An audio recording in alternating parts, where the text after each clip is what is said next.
Hello everyone, and peace of Christ all of you. Peace about your friends. And as you see, we changed the time. I supposed to come tomorrow, but we heard that tomorrow we will have a very bad weather, and they keep talking about outage of electricity. So I might be not able to go live on air if we have no power. So I decided to come now, and we will see if tomorrow come. Let tomorrow to tomorrow. Our topic today is about Gog and Magog. I was going to talk about the bathroom of Muhammad, which is very beautiful, but we can talk about it later. Maybe tomorrow. I found this video here, this Sheikh Umran. And, Sheikh Umran, he is one of a great example of how Muslims, they hate those who held them. If you go to the moment 451 in this video, which is called Gog and Magog, Qatar and World Cup 2022. Sheikh Umran in the video is speaking about the West, how evil they are rich and the whole world is poor. And and the funny is, in the moment 451, he said that his ancestor or his grandfather came to the West because he cannot find food in Pakistan. I made a comment and I asked Sheikh Umran, so if the West is bad, why they let your grandfather get into their land? Mostly it is England. As long as they are bad. Why they want to give someone who is a hopeless, access to their shelter system, to their health insurance, to their everything? All Pakistanis who come to England, they get a free health insurance, free education for their kids, free. Why you don't stay in Pakistan? He said, because we cannot find the bread to eat. Is that the fault of those people? Why did not go to Saudi Arabia? Why did not go to Qatar? Here we go. Qatar is very rich. Emirat is very rich. Why Muslims, they are desperately want to go to Europe or America or Canada, but nobody want to go to Muslim land? The answer is very simple. The Arab are racist. And you Muslims are racist all the time, and you don't treat each other nicely. So because you are a Pakistani, they will not let you get in. As simple as that. If you change your passport and you want to enter Emirat, even if you are carrying a British passport, just because you are originally from Pakistan, they have to investigate you and they might even not allow you to get in. This is the truth. Full of hate, ungrateful, but their hatred is their enemy. They are a very unhappy nation. And then I'm listening to the video, and this guy is connecting between Gog and Magog and Qatar and the World Cup and and Jerusalem, and he's claiming that Gog and Magog is started 25 years ago. When he's a prophet, he says that this will be the day of judgment. The hatred of Muhammadan is not new, and Western people who allow them to come to the West, they are making a big mistake. And this is an example of you. If you read the comment down here, read every comment made by Muslims, and many of them, they live in the West. Actually, all of them maybe.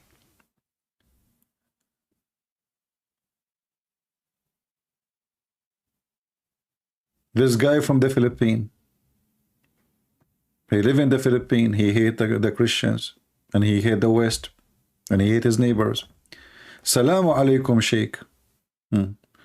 Read with me. Sheikh, I am from New York, listening to you. For the last 12 years, your knowledge based on Quran is solid and time proven to be true. For example, you said about Pakistani military that they are not the one fighting against the Dajjal.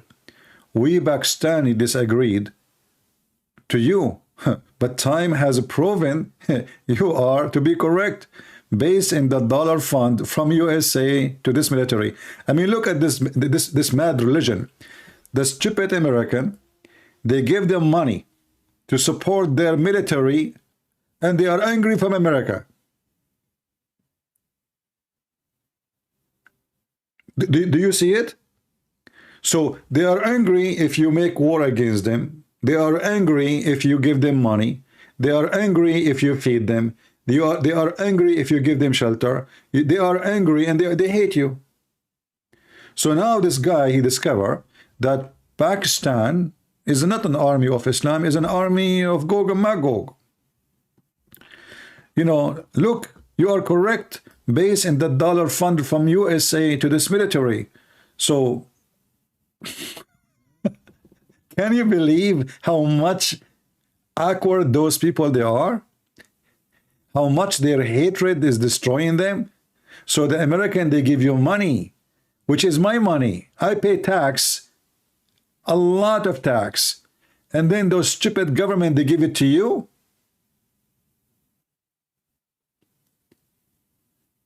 This is why we say American government are stupid. They give money to everybody. They give money to our enemies, the one who hate us most. They gave money, even assistance. Imagine, this is stupid government of USA. They gave assistance even to the Chinese government. Is the Chinese government is poor? They gave money assistance to Saudi Arabia, Emirat, Jordan, Egypt, Pakistan, Bangladesh, everybody, Indonesia. And the American, they cannot afford to pay for their heat bill.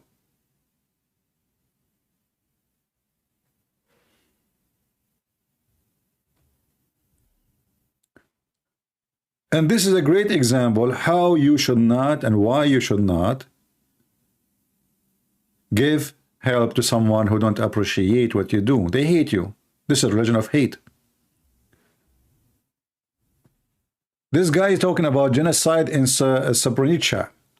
I am a Muslim from Bosnia. First of all, you are not in your land. This is a land you took from them. You are an Albanian, and you have nothing to do with this land.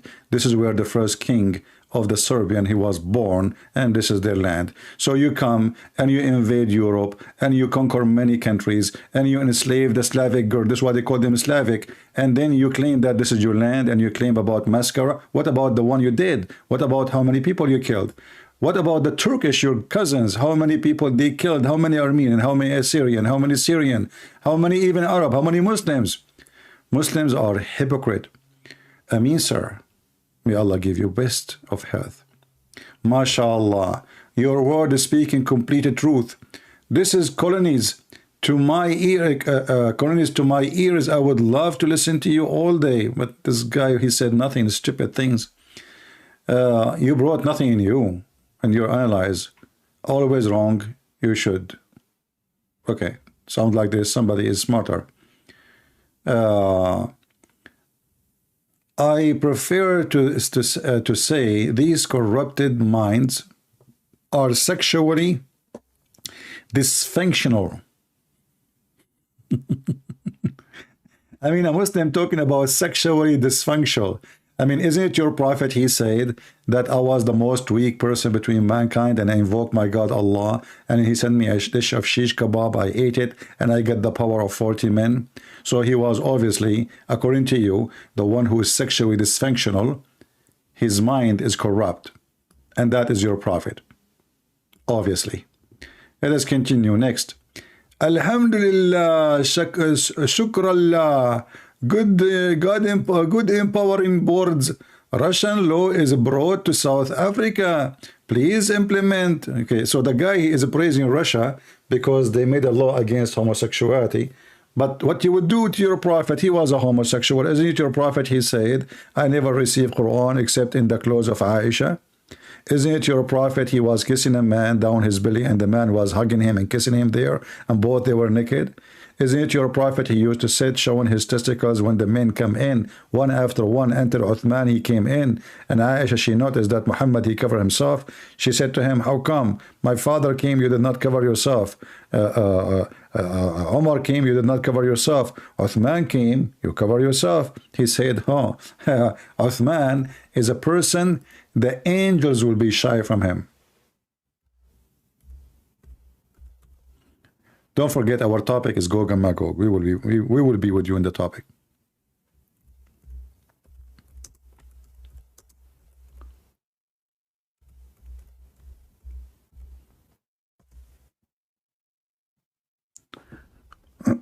Let us see.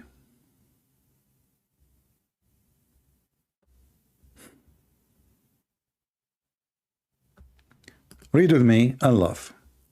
This is Muhammad. Muhammad sitting in his bed.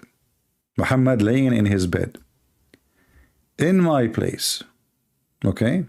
In her place. Not apartment. At that time there's no apartment. Stupid translator. With his thigh uncovered all the way to his thigh.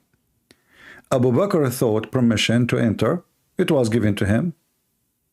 And he conversed in the same very state, which means he did not change the way he is sitting. And then Umar thought permission and he entered. And Muhammad did not change the way he is sitting. And then Uthman, the same day, what happened? Uthman, he entered. He thought permission. And then the Prophet, he sat down and he set right his clothes.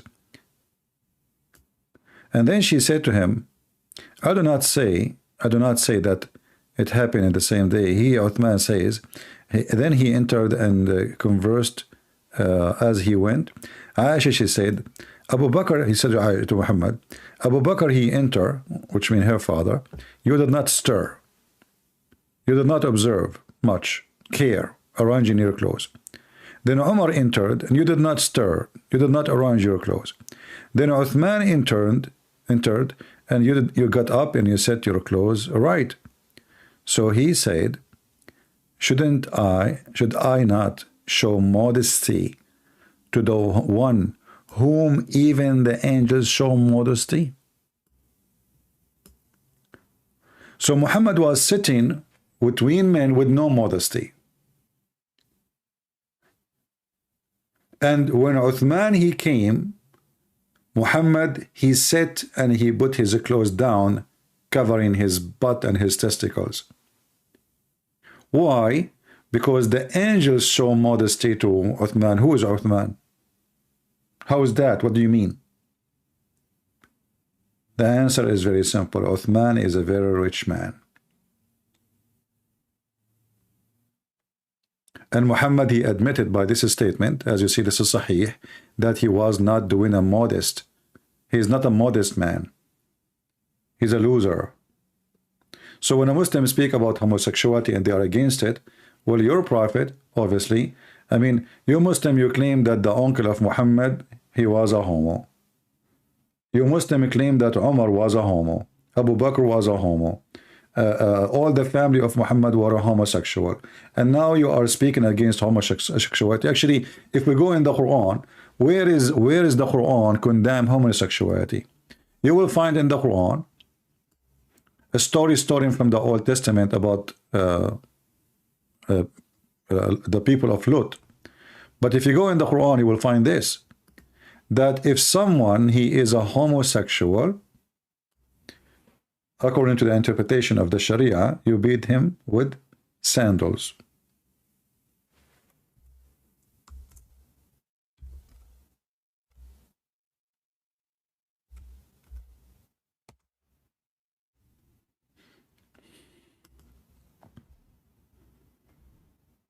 Just hurt their feeling, and if you beat someone who is a homosexual with sandals, he might get more excited. According to the stories of the Muhammadan, that when somebody killed Uthman, and Uthman he was killed and he was slaughtered, and the Muslim they took the hair of his beard one by one, they tortured him before they killed him, and then when they killed him, they refused even to bury him with Muslims, and they dump him in the street after dragging his head and his body, and then a bunch of Muslims secretly they took him and they bury him between the graves of the Jews. This is Uthman, the one who the angels are modest to him. The Quran in front of you, and you can read the interpretation, that if two of your men, not two of you, if two of your men, they do that, what do you do to them? Just do humility to them. You can read right now the interpretation for the verse. Here we go. Just to show you we don't make things up. It says you beat them with sandals. Now the Muslim, they will say to you, oh, the Prophet later, he said something different. So are you saying to me, your God, he says you beat them with sandals. Your Prophet, he says the opposite. Your Prophet, he is trying to copy the book of the Jews.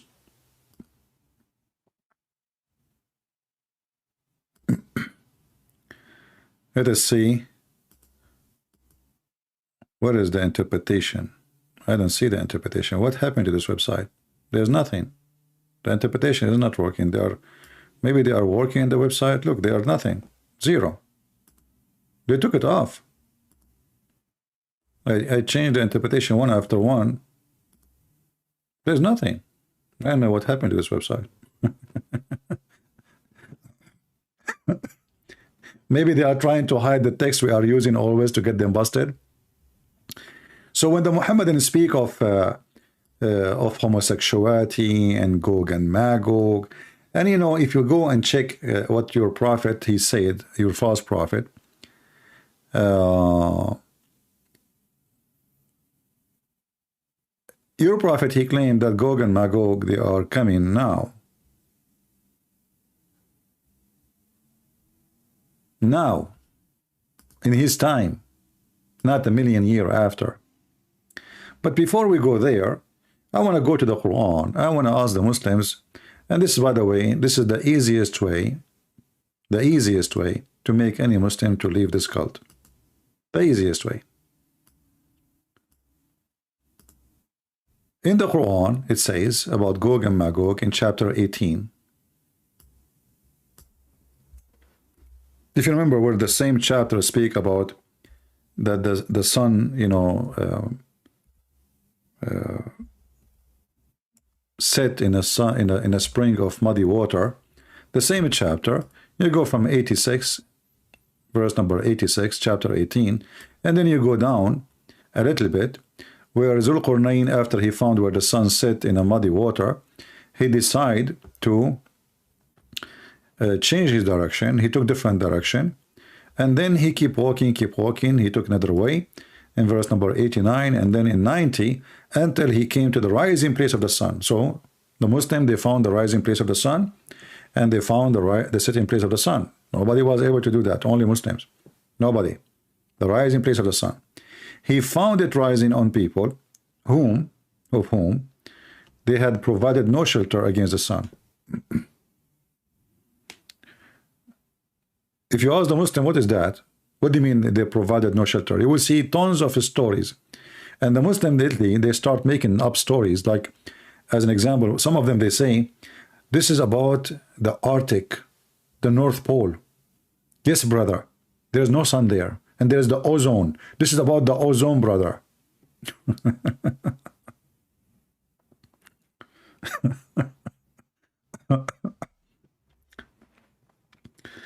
And look like, you know, the sun rising from the North Pole, brother. I mean, when the Muslim, they made articles about their stupid Quran, I die laughing. So according to the Muhammadan, the sun rise from the North Pole. Yep, this is where the sun rise. It says, enter when he came to the rising place of the sun. He found near it people who have no shelter. And then he continues saying, those people, they said to him, O Zulqarnain, you know, can you do something for us? You know, can you do something for us? And by the way, here, this verse here, it's about Allah saying, and this is what we know about him. And this is funny. You know, Allah claimed that he knew everything about Zulqarnain. And this is why he continues saying, and then he followed another way until when he reached the between two mountains, he found before those mountains people who don't understand the word. So those people, they don't understand the word. Very simple. You know, this is what the word is saying. In Arabic it says, لا يكادون يفقهون قولا. They cannot understand anything. They are stupid. They are ignorant. But suddenly, the verse after it, you will see those people, they speak even the language of Zulqarnain. And not only they are people who speak the language, suddenly they are smart and they are telling him what to do. And here you need to notice Uh, right away, they are asking Zulqarnain, I mean, this guy came in with a huge army, massive army, occupying the whole earth. This is Alexander the Great. Muhammad, he took every famous person. If Muhammad, he knew about Macy's, he will make the chapter of Macy's, trust me.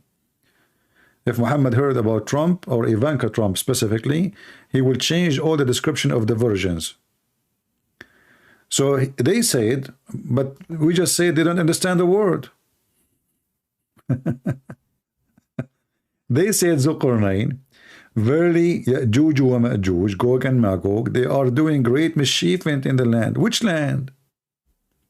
Hey, Muslims, when in history Gog and Magog, those people, they did something, which is the name of the war they did, which land they occupied, what the mischievement, where, who was their king, when the last war they had, what the heck is that? Any Muslim can help us?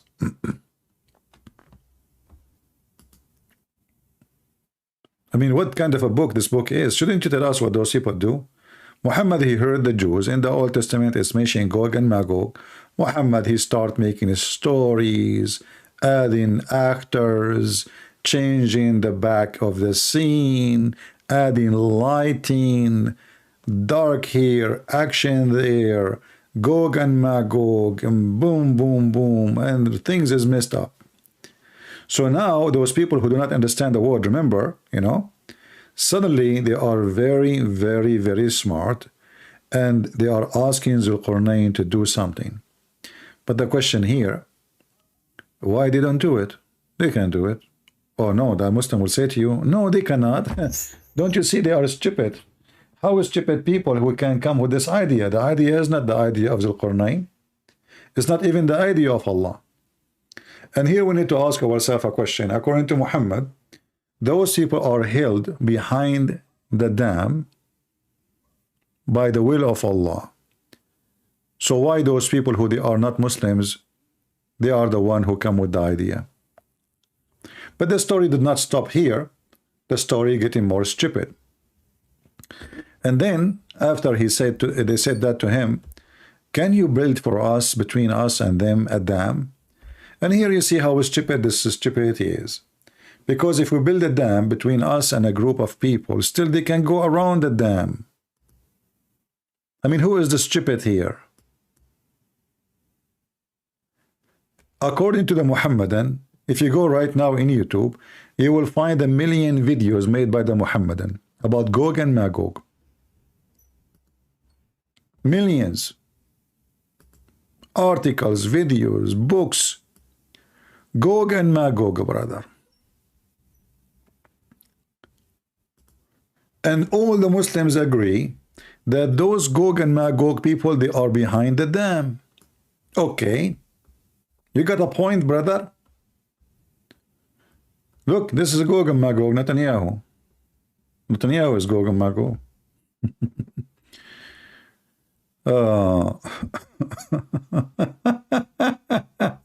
Look at this. Endless, brother.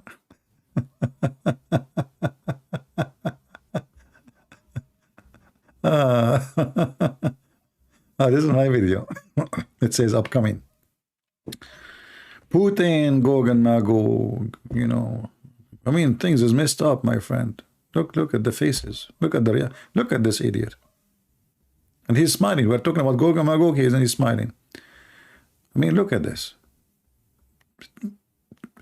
Endless. Everybody want to tell you, the Jews too, the Jews, you know, they have to put their say, you know. And so, you know, every idiot in the world, he put his fingerprint in those stories, and he add the flavor and spice, and you know, look at the pictures. I mean, obviously, this is Gog and Magog. He looked like Gog and Magog, and I was wondering why I saw him before.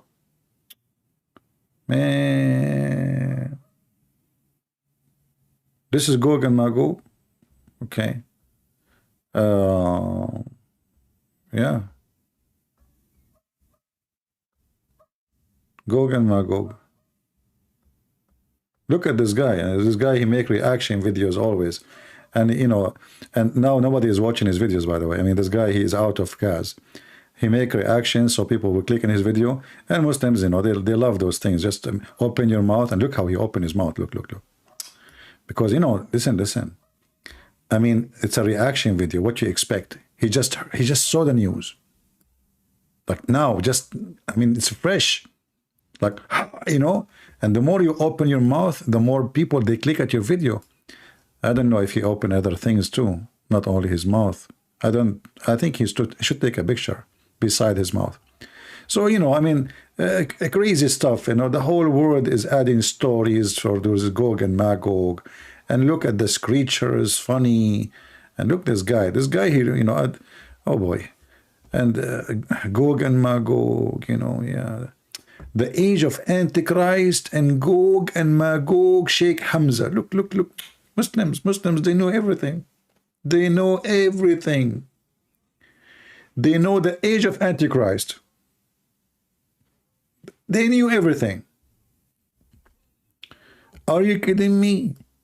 Those are Muslims. They knew everything. Anything you want. Just ask a Muhammadan. He knows everything. Oh, look at this guy. This is a Gog and Magog too. The Israelis Gog and Magog. But if we go and see what Muhammad said about Gog and Magog, you will die laughing. Let us see what Muhammad he said about Gog and Magog.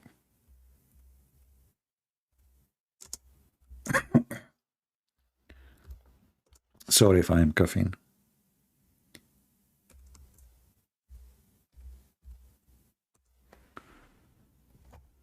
Gog and Magog, huh? What a crazy people.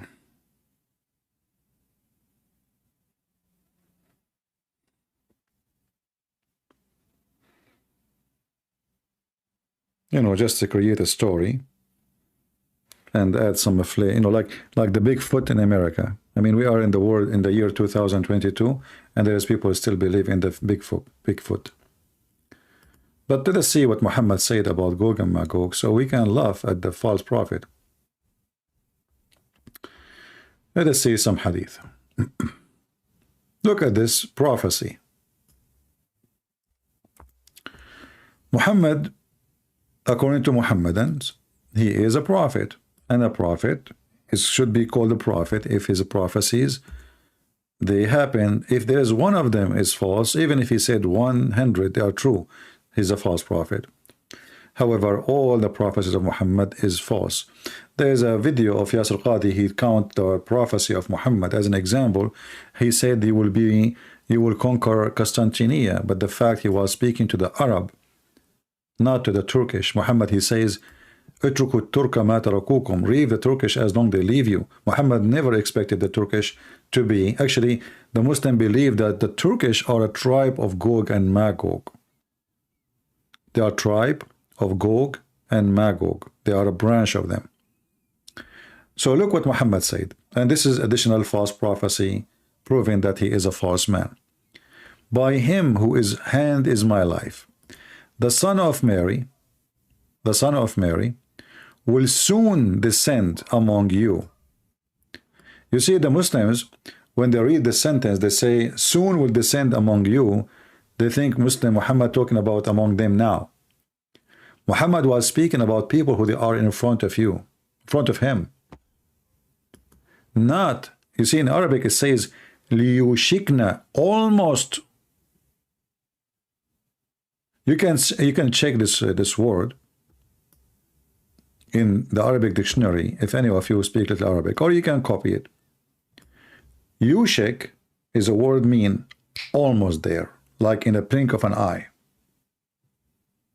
Let us say people are waiting in a hall for the king to come, and then you heard the news says he ala washak zuhur, so he is almost here. So like a second, few seconds, minutes.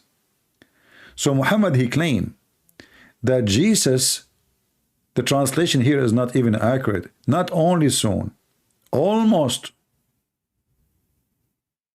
Is way more than soon. So Muhammad is speaking in his time that Jesus is almost going to be with you soon, and he will kill the swine. And I like it, I like it. Jesus having a cowboy fight with the pig. Jesus, he come. This is the Muslim Jesus, not our Jesus. Muhammad, the Muslim Isa, they call him Isa. Isa will come and he have two guns in his waist, and he will come to the pig and he says, "Hey pig," we will count to 3. The one who shoot first is dead. And then you will hear the whistle of the cowboy. And then the shooting start. And Jesus, go, Isa, the Muslims, I hope Isa Muslim, he will not play the same as Morocco. So Isa the Muslim, he will kill the pig. I mean, what's wrong with this stupid religion? This guy Isa is coming from the 7th galaxy, and he is now in the heaven because he is going to fight a pig. I mean, what is a big deal about this pig? Have you ever heard that there is a God, his enemy is a pig? You know how many times I said to you that your enemy is your size? If you go in the street and you are 6 foot tall and you want to fight a child, he is, 5 years old, that means you are literally, 5 years old. You are just an idiot. Now we have a God, and this God in his plan that he will send the Isa brother to do jihad against Mr. Pig. Which pig? What is that? You see, in Arabic, it doesn't even say the pigs. It says al-khinzir, which means there's one specific pig.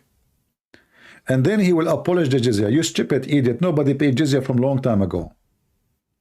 And this is additional proof that you are a false prophet. When the last time the Christians are paying jizya to the Muslims? What jizya? Jizya, in case you do not know, when the Muslim, they conquer the Christian land because they are a gang, they force you to pay them so you can live. Gang. This is in the Quran, chapter 9, verse 29. Fight them, kill them until they pay or they die. So Muhammad is predicting that when Isa come, the jizya will be abolished. But the jizya is not exist from long time ago. And this is additional proof that Muhammad is a fraud. I'm going to open my Skype to see if there is any Muslim would like to join us to talk about Gog and Magog. And by the way, this is a topic every Muslim fear, and Muslim leave Islam left and right because of it.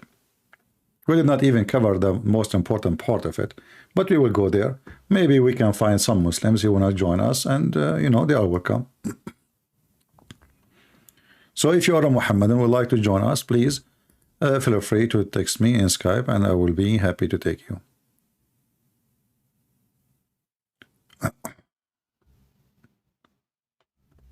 Okay, wait a minute. I have a message, but old message 4 hours ago.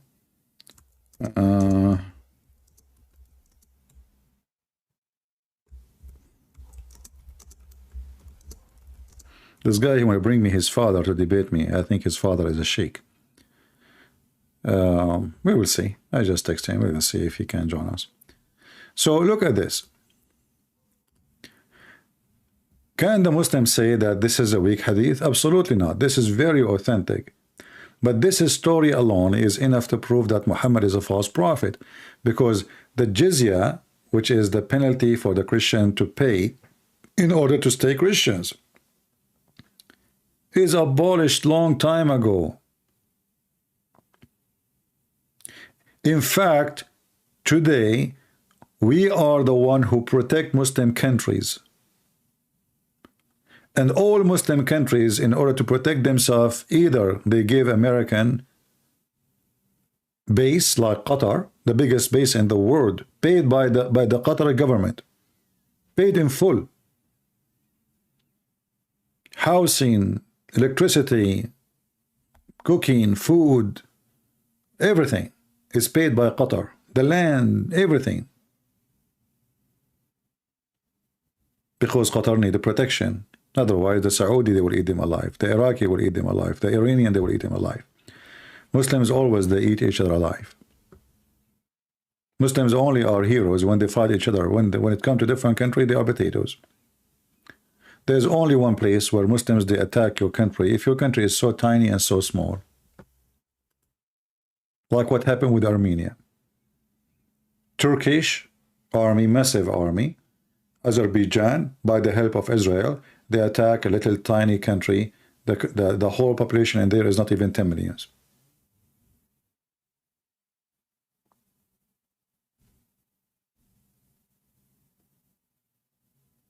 This is the fact.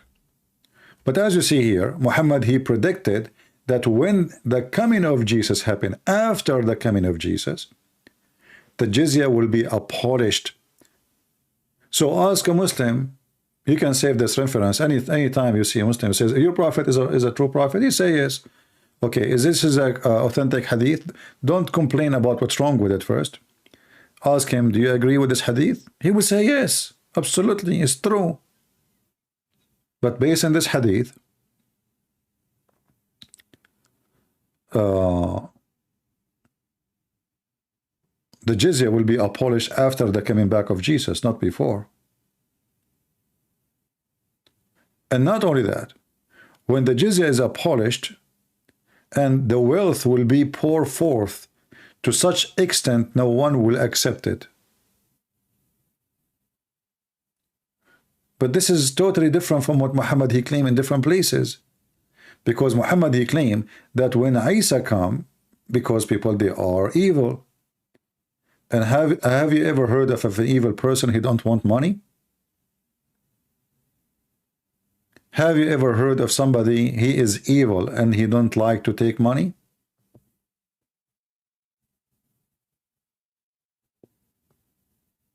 All of us, we knew that things is getting worse because population of the earth is increasing, resource will decrease, and then time will come, if nothing happened, you know, if the Lord did not come before that, people will go to war.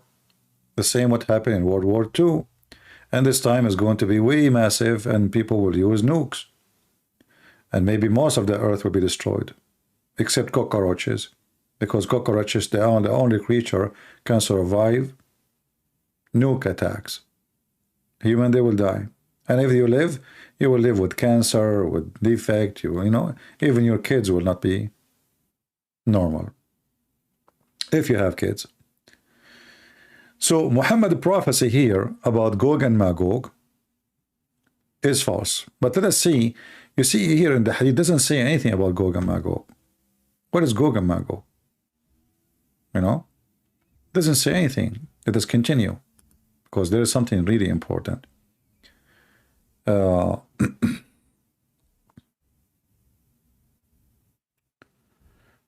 us see.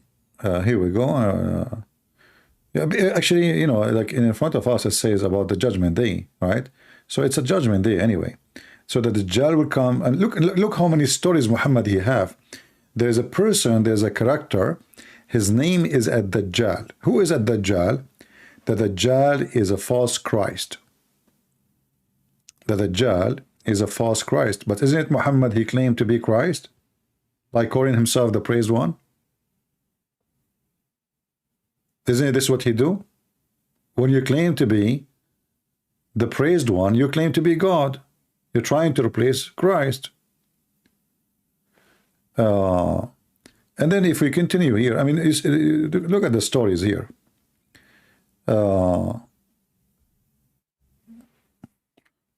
Actually, here in the story here, this part, there is something funny. Let us share together. He said, he mentioned the Dajjal, and between two brackets, the Muslim, they say the Antichrist. That's false, by the way. Muslim didn't have such a character of Antichrist. Islam itself is Antichrist. Muhammad himself is Antichrist. But Muslims don't believe in something called Antichrist. However, as long as the Muslim, they agree that the one who will come in the end of the time, he will try to take the place of Jesus. I have a question for the Muhammadan.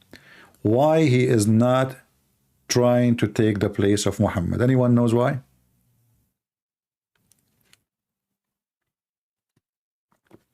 This is supposedly Satan. Why Satan is Antichrist, he is not anti-Muhammad? Any Muhammadan can tell us? You see, we keep saying your size is your enemy and your enemy is your size. Satan, he will not be my enemy. I mean, he will not focus on me. I'm nobody for him. Satan is a person trying to replace God. He want to be God. Satan is a very powerful creature. He's not going to fight a pig, a chicken, and even a human. Satan, he want to replace God. He want to be God. He don't want to obey God. That's why he is Antichrist, not anti-Muhammad. And how you can be anti-Muhammad if Muhammad himself is satanic? So Muhammad and Satan, they serve the same agenda. Name for me one thing Muhammad, he teach, he preach, he practice, is not satanic. From beating the wife, to having sex with the children, to promise me to have sex with boys, and having pictures in heaven. I like the image, I enter it. And you know, women who they are white, so white, and we can see the marrow of their bones. 80,000 little boys. I will be wearing gold and silver, and I will be wearing bracelet, and my house will be brick of gold and brick of, all of it is about gold and silver and sex. And this is exactly what Satan does. What Satan does to a human being: sex, power, money, all is connected. When you get one of them, you get the rest.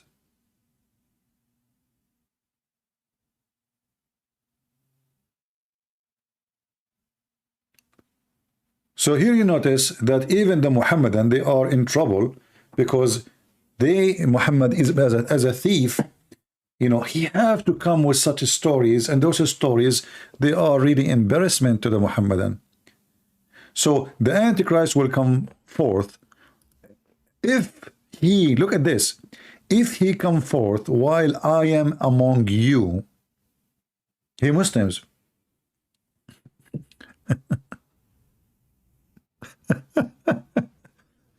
You know, have you ever heard of such a stupid option? If he come while I am between you, I will be the one who dispute with him in your behalf. What do you mean by saying if?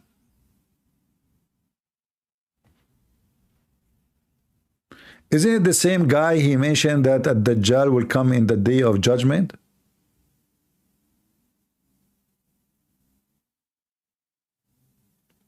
Isn't it him who said that the Messiah, he have to come first to fight him? We just showed you that the Messiah will come and fight the Dajjal. And now he is saying, if he come now, well, I am the one who will dispute with him in your behalf. So what the Messiah will do? And then he said, and if he come forth when I am not among you, a man must dispute on his own behalf. What does that mean? What do you mean dispute with him? What does that mean? And Allah will take my place. Allah will take my place in looking after every Muslim, my place. Allah will take the place of Muhammad, and he will be the one looking after the Muslims. So right now when Muhammad is talking, he is Allah. He is the one. You know, when somebody in Arabic, you know, all of you heard the word caliphate. Caliphate meaning the one who take my place, Khalifa. So according to Muhammad, Allah will become a caliphate after him. He will inherit his position.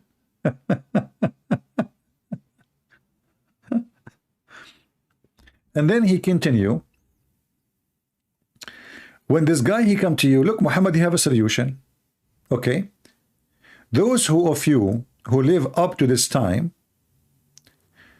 which means Muhammad, he is claiming that the Dajjal, he might come in his time, but if he come, he will come for them too still, you know, like, but he will be dead, but still people who they are in front of him, they will be dead. It's, look, read it in front of you. It says, those of you, in the time he's talking, not later, who live up to this time, should recite over him the opening of verses of Surah Al-Kahf. What the heck is that? For they are your protection from his trial. Let us go to the chapter of Al-Kahf and let us see the protection. Here we go.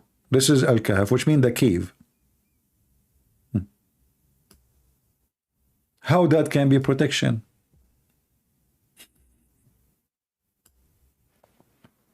Read and laugh.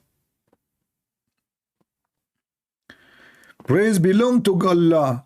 He has sent down upon his servant the book and has not assigned to it any crookedness.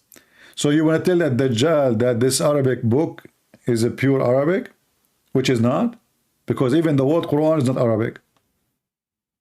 Even the word Quran, there is no such a word in Arabic, Quran. This is very wrong Arabic in Quran.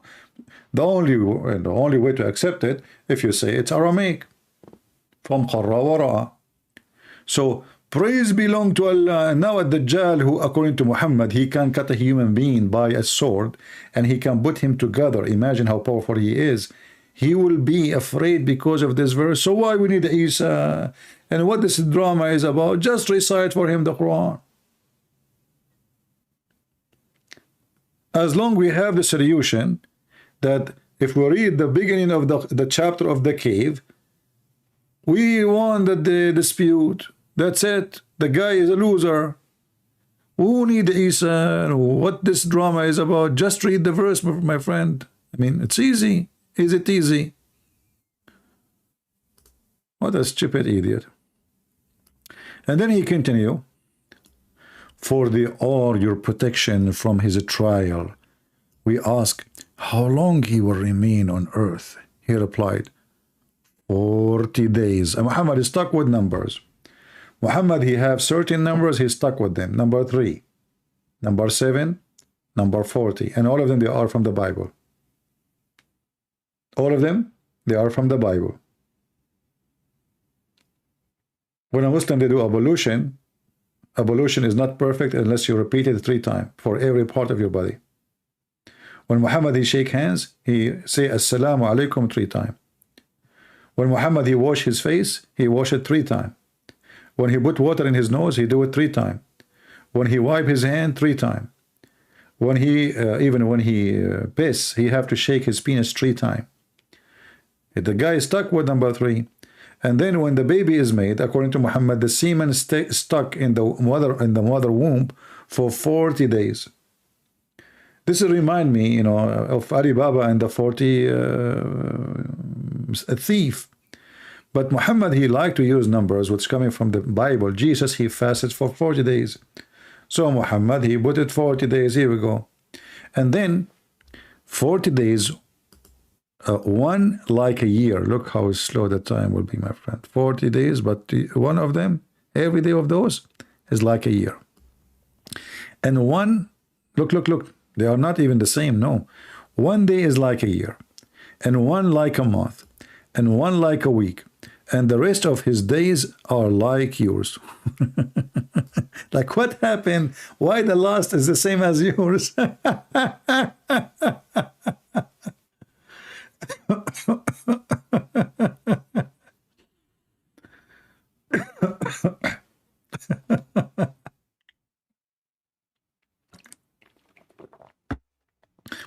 If you are a Muslim, you'd like to join us about Gog and Magog, please feel free, because you will end leaving Islam anyway if you call us. This is why you're Muslim, you don't call, you don't dare to call. And then we ask, Messenger of Allah, will one day prayer suffice us in this day, which will be like a year? Look at the questions, man. He replied, no, you must make estimate of its extent. And look what he said. And then Jesus, the son of Mary, will descend. Okay, hold on. So now the Dajjal will stay in the earth for 40 days. One day is like a year, one day is like a month, one day is like a week. And then the rest of the days. That's mean 1 year and 1 month and 1 week, and we add the rest, which is there is 37 days left. And then Jesus, the son of Mary, will descend. Will descend where? My friend, it turned to be that Jesus is from Damascus. And he will descend in the white minaret. Look, it makes sense. It makes sense. Let me show you the picture of the white minaret. This is a minaret the Muslim they built after they occupy Damascus. This is the wall of Damascus. You know, this is a Christian city. And the Muslim occupy it. So they destroy the wall and they build a very ugly minaret. And by the way, even the minaret is built by the Christians. Muslims do not know how to build. Even in when they occupy Spain, they used to take builders from Christian countries like Syria, etc., to build their palaces. So look with us here.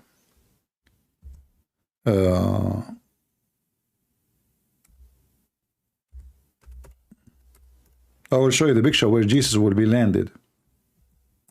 It makes sense, brother. I mean, so this is the wall of Damascus. This is an old picture, and you can tell that this building here is additional. You know, the Muslim they added, and it was small in the beginning, and then they start fixing it and make it bigger and bigger and bigger. But this is where Jesus is going to land.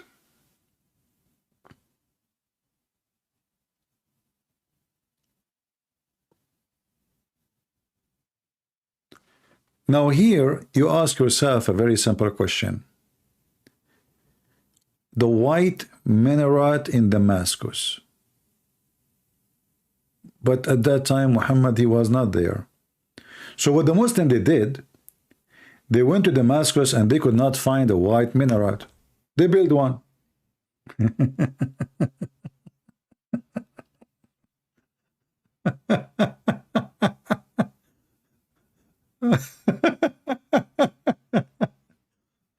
There is no white minaret in Damascus.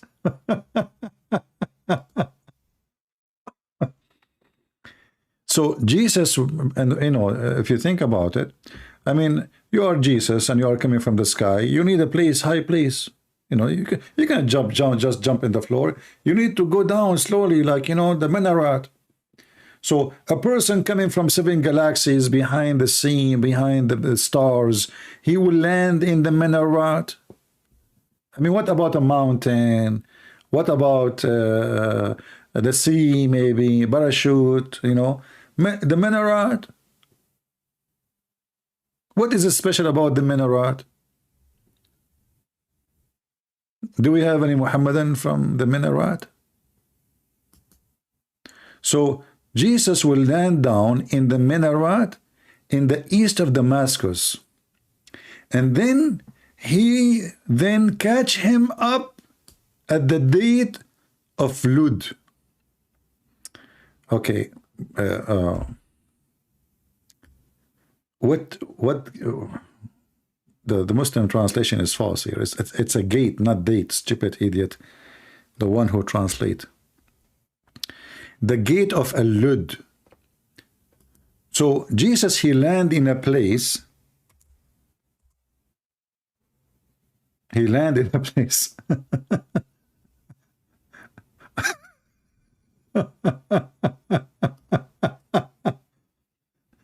So we land in a place and then we go to Israel.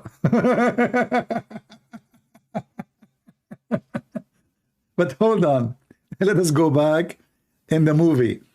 Didn't he say that this Dajjal will come to you? But those Muslims that live in Mecca. What do you have in Damascus, and Israel. What are you talking about? And why Jesus he land? Do you think it's not safe for him to land in Israel because this guy is there? Do we have any Muhammadan here?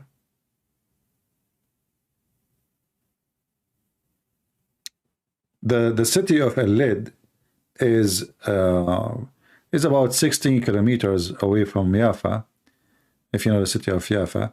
So according to Muhammad, Jesus will land in the minaret, which does not exist in his time at least, and then the Muslim they have to build it to make the prophet a prophet, and then he will go and he will kill him.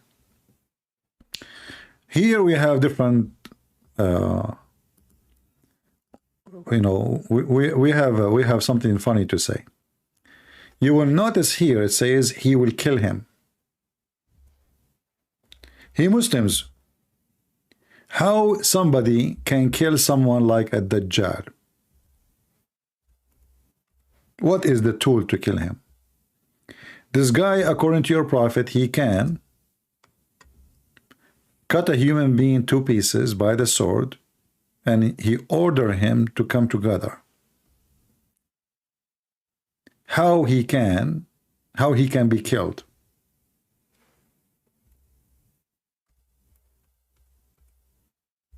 Any Muhammadan?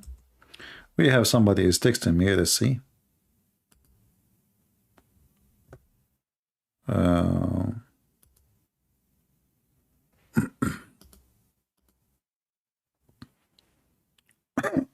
We will call him.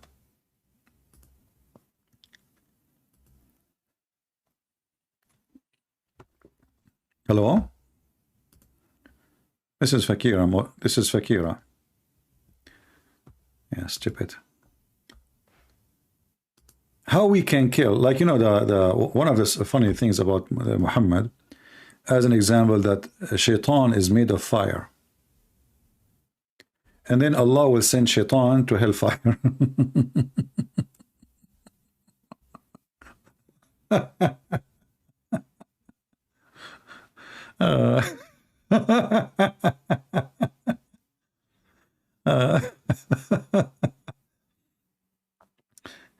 You know, if somebody is himself is a fire, how you punish him by sending him to fire?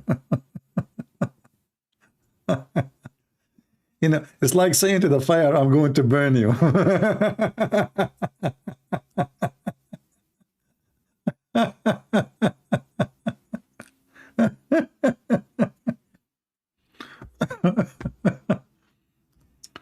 Hey fire, don't you know I can burn you? I'm serious, I will burn you, okay? I'm telling you, I can burn you with the blue fire, red fire, what kind of fire you like? All right? Just to let you know, I mean, come on.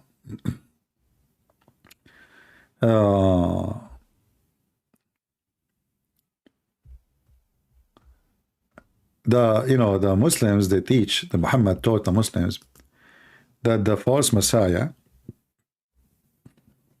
he can do what Allah cannot do.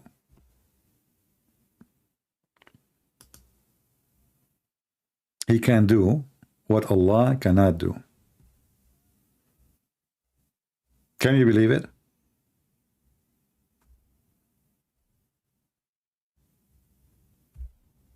Any Muslim want to have a dispute about it, that the Dajjal can do what Allah cannot do? And this is just because he claimed to be the false Messiah.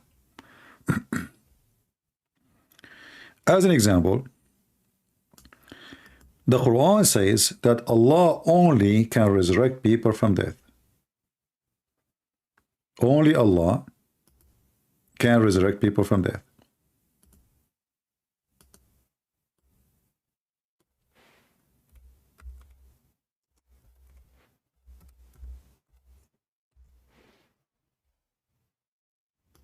Let us read together. All those verses speaking about Allah, He is the one who can raise people from death.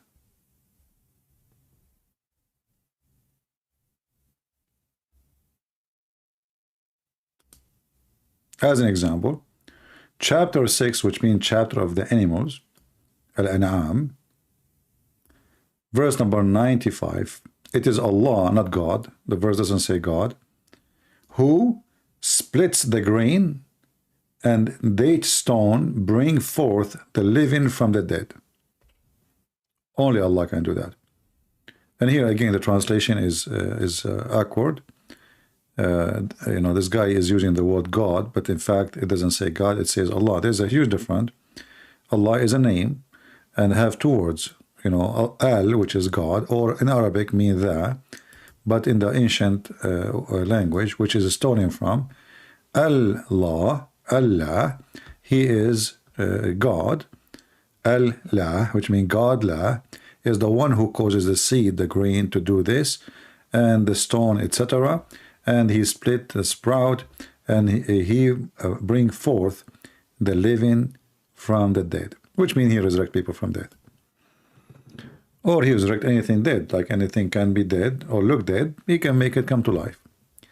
But Muhammad, because he's stupid and he exaggerate about this person, he claimed that this Dajjal, the false Messiah, he can cut a human being by two pieces, making two pieces or many pieces, and then he can command this dead man to walk when he is two pieces and connect together and come back to life.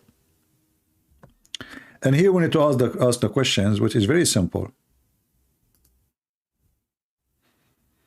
You see all those things in front of you in this hadith is speaking about what he can do. All this is story here. You see the Messiah will come in the white minaret in the east of Damascus, and etc., etc., you know. And then he will land, and he will be landing in the hands of two angels, and the wings and two angels. Anyway, this is about the real Messiah. Then when the false Messiah come, Muhammad describe him saying, let us see where it says that about cutting him by the sword. And this is about Gog and Magog too. Where it is.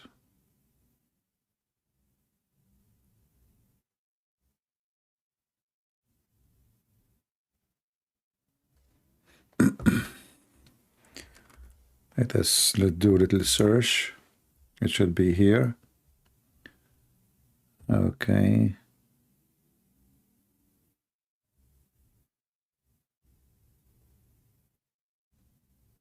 Here we go. So look at this. At Dajjal, he would call the person brimming with youth and strike him with the sword and cut him into two pieces. And then he make those two pieces lie at distance, which is generally a huge distance, big distance, you know. And then after he spread this body of this young man, then he would call he called the dead young man, who became pieces now, to come forward, laughing with his face gleaming with happiness. And he would be at the very time with happiness, with very time that Allah would send Jesus, son of Mary. So here you ask yourself, if only Allah can resurrect people from death, how this person at Dajjal, he is cutting a human being two pieces, making him standing, he is two pieces now, and he is in two different distance, two different locations, he's two pieces, and walk, which means what, walking over one leg, and he is so happy, and he connect him together.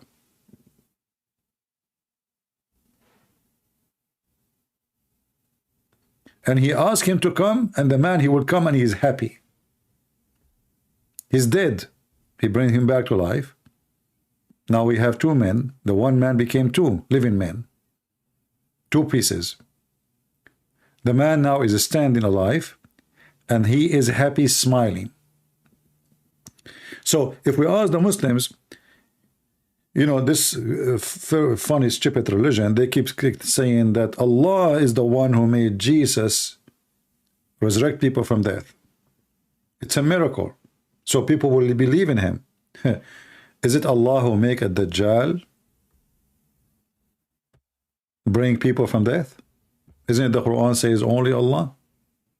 Why Allah, he want people to believe in him?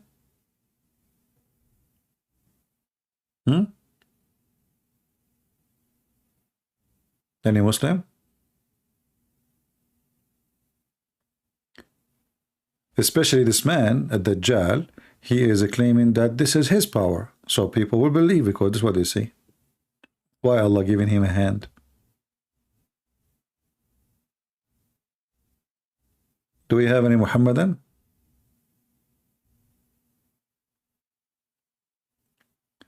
And then here we are talking about Gog and Magog.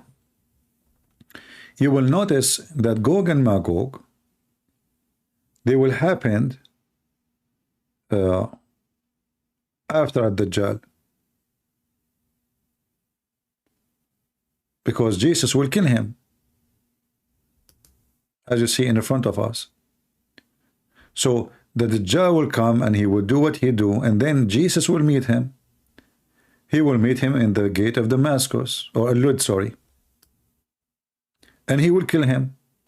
And then you will see after that, then the people whom Allah has protected would come to Jesus, son of Mary, and would wipe their faces, and they would inform them of their ranks in paradise. You have ranks in paradise, by the way. I mean, it's a sergeant, you know, a captain, lieutenant, you know, general, major, you know, whatever you name it.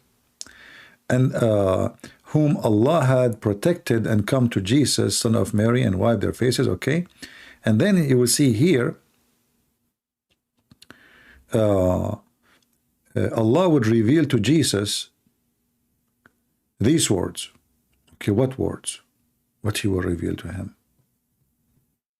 What the heck is that? Hey Muslims, what Allah will reveal to Jesus? What words? Any Muhammadan knows? I have brought forth from amongst my servant such people against whom none would be able to fight.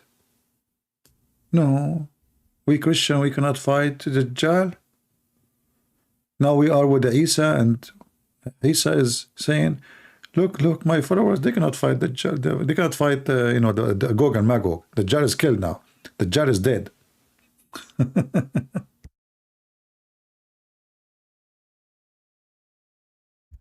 So the dead Dajjal is over, and now we have a bigger problem. Look, my people, they cannot fight. What is coming? What's coming? So take those people safely to tour an area. And then Allah would send Gog and Magog, and they would swarm down from every slope. Hold on. According to the stupid guy here in the video, Sheikh Omran, he said that Gog and Magog are happening now. And it started 25 years ago. I mean, those people, they claim to be sheikhs.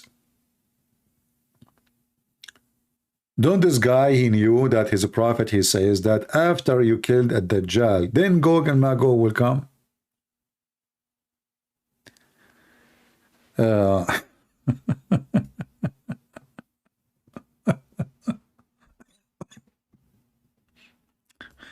Let us continue about Gog and Magog. And Gog and Magog would swarm down from every slope. The first of them would pass the lake of Tabarayas. Look, all the stories happening in Damascus Gate, 16 miles away from Jaffa, and now we are in the lake of Tabaraya, brother.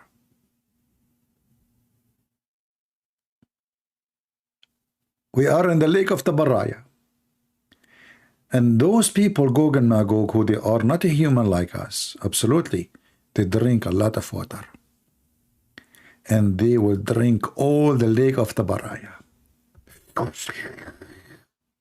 Until the lake will be totally dry. And then he says, and they will drink out of it. And then when the last of them pass, he would say, once there was water there. And then Jesus and his companion would then be signed or be besieged here at Tur. I don't accept that.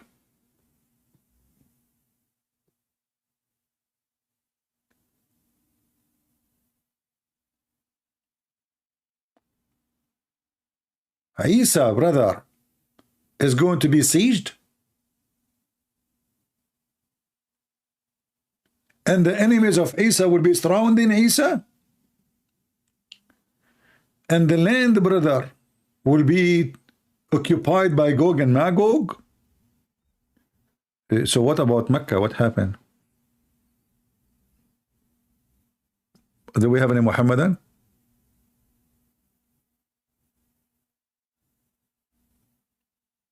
I mean, what happened to Mecca? Why does the Dajjal is focusing in Jerusalem, in Jaffa, in Al-Lud, in Damascus? What about, you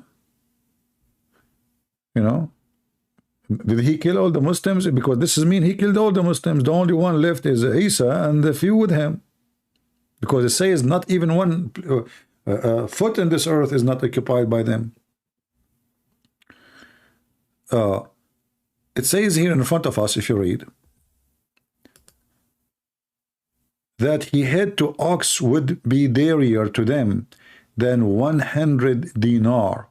And Allah apostle Jesus and his companion would supplicate to Allah, who would send to them insect, which would attack their necks.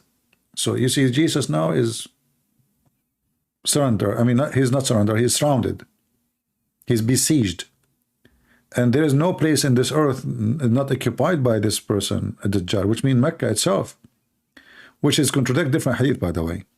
Muhammad, he claimed that when Gog and Magog they attack the Muslims in Mecca, the Muslim, they will be able to use the arrow because it's made from wood, and they light their fire from it for 7 years. 7 years, brother. You know? Yes, it's true. True story.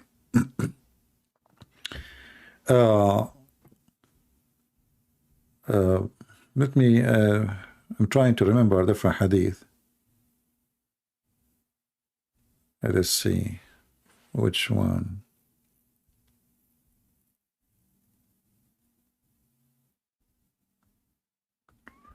Yeah, there's a hadith I'm trying to remember, which is very funny about the arrows. Let me see if I can find it.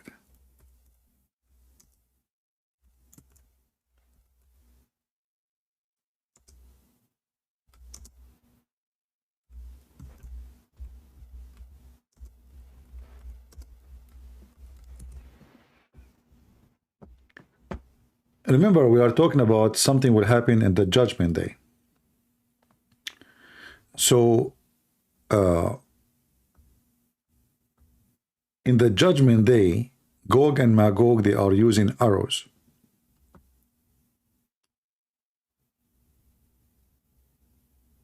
Here we go. I found the hadith, but I found it in Arabic. Let me find it in English.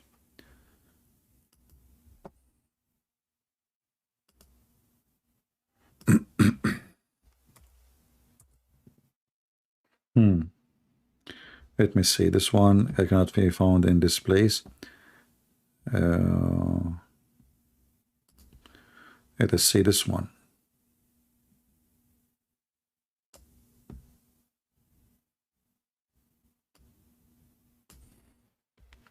And again, Muhammad, as usual, he always stuck with certain numbers. So the Muslims, they are going to use the arrows. Here we go, we found it. Muslims will use the bows, arrows, and shield of Gog and Magog as firewood for 7 years. Guys, do you understand what this story is saying? Who understands? Somebody help me. Just to show you how stupid Muhammad is. Why we Arab Christian, we were dying laughing at Islam, even though the Muslim occupy our land, and they try to enforce Islam on us for 1400 years, but our people, they refuse it, they resist it as much as they can. Anyone notice with me how stupid Muhammad is in this statement? Who can help me? There is something very funny, very obvious.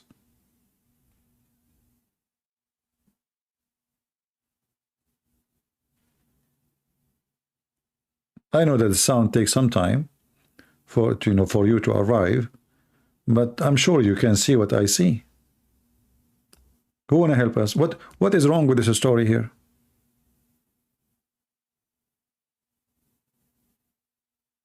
You see, I can take the shield are made from wood, no problem. But the sword?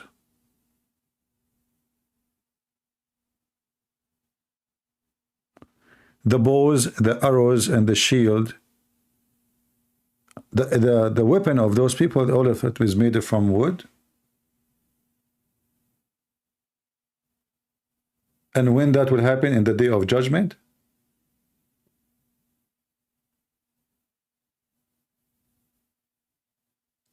I mean, we are in the time where people, they are threatening each other with nukes. We are in a time where a guy, his name is Elon Musk, his guy is going to, he have a spaceship. He own it privately, you know. And Muhammad is talking about what? That in the judgment day, those who they are inhumane, who they will swarm the earth, and they are huge in number, they will attack the Muslims using arrows and shield, and the Muslim, they will use their arrow and their shield for 7 years.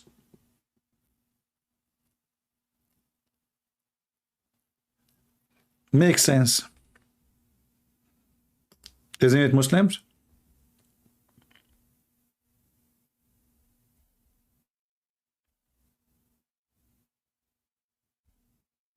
Hmm?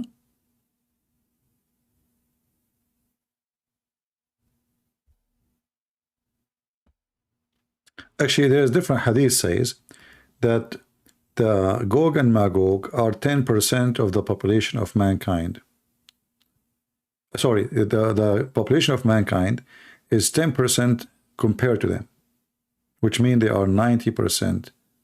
So if this earth have a trillion, then 9 billions, and sorry, I'm not good in mathematics, is going to be 90% of the trillion is going to be Gog and Magog, and then 10% of the billion, whatever that is, trillion, sorry, is going to be, 100 billion is going to be a human being. Let me see if I can find the other hadith.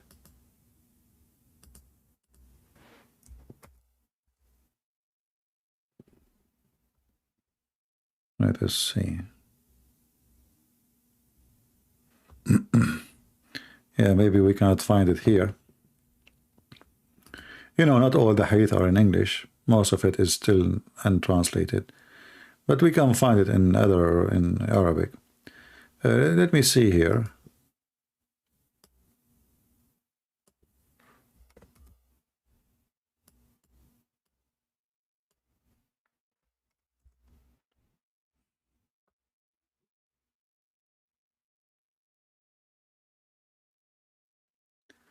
Let me see if I can find this one.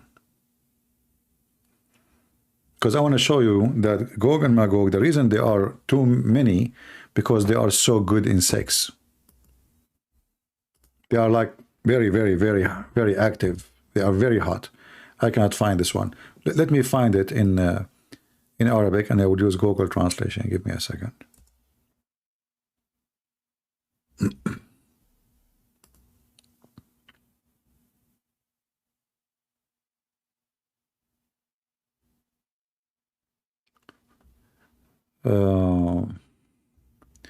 Okay, this is Quran. This is Tafsir al-Suyuti. The book name is Ad-Durr al-Manthur, volume number 9, page number 671, and I will give you the link. You can open it by using Google Translation. Just open the browser of Google, please.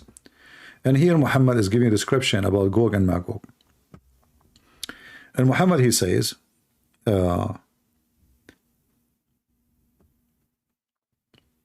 here he's describing the percentage between angels and genie.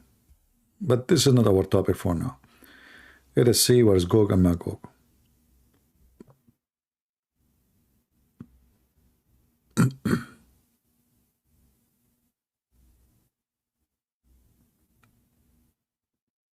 Here we go.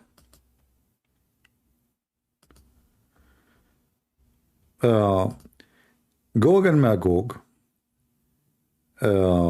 they have rivers and rivers of a pleasure, I don't know what it is exactly. And women, they can have sex with women as they wish, non-stop, and trees and etc. And when a man of them he died, he leave 1,000 sons and more, at least. Another hadith, it says, Gog and Magog, they are two nations. How smart, Gog and Magog. Muslims, they discovered that they are two nations. Each nation have 400,000 nation. And each nation of those 400,000 nation don't look like the other one. And when one of them he die, he will have behind at least 1,000 child. 1,000. And then they go and they describe how Gog and Magog they look like. I will try to find a picture to tell you how they look like.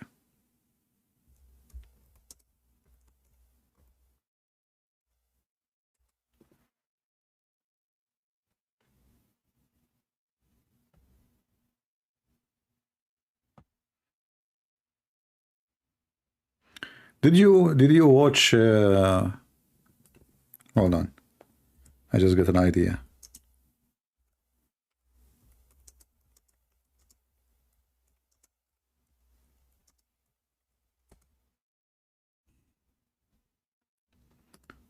I got a better idea to show you how they look like. And if a Muslim is saying I'm lying, well, feel free, I can prove what I'm saying. I have the height in front of me on the screen. So according to the Muhammadan, the people of Gog and Magog, they look like a cedar tree with a lot of branches. But this is one nation of them look like that, not all of them. Like, in the movie The Lord of the Ring, those trees who move and talk, and if you remember.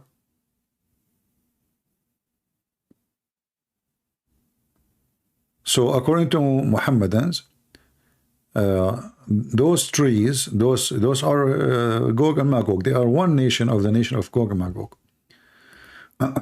Let me post the link for you so you can open Google Translation from your side. And if you don't mind, please save the reference so later if you do need it, you will not ask me, can you find it? The link in front of you. Open it in Google Translation.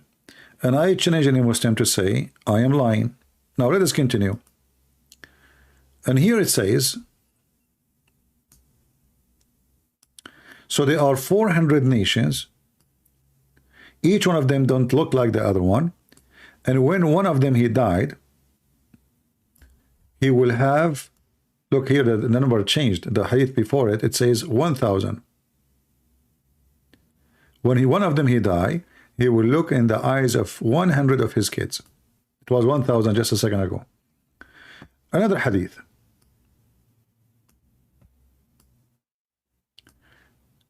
The creation of Gog and Magog, which mean their look, there are three kinds. Remember, the hadith before it says there are two nations. Now there are three kinds. First one, they are like the cedar tree. Another one, they are 4 arms tall. 4 arms tall. Another one, and they are 4 arms wide. They are 4 arms tall, and they are 4 arms tall wide. And then when they sleep inside their ear. Their ear is so big, so they sleep inside they put their ear underneath of them because it's so big, and they cover themselves with the other ear.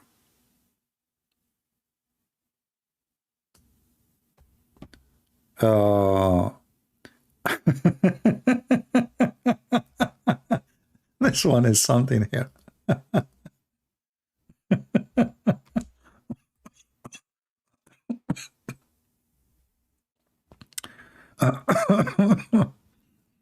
Hey Muslims, what they eat? What those Gog and Magog they eat? Anybody can help us? Let me use Google translation. Did you guys open?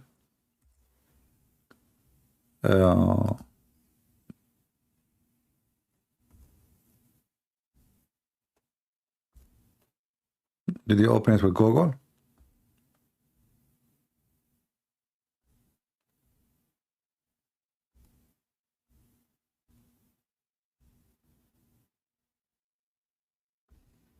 Let's use Google translation.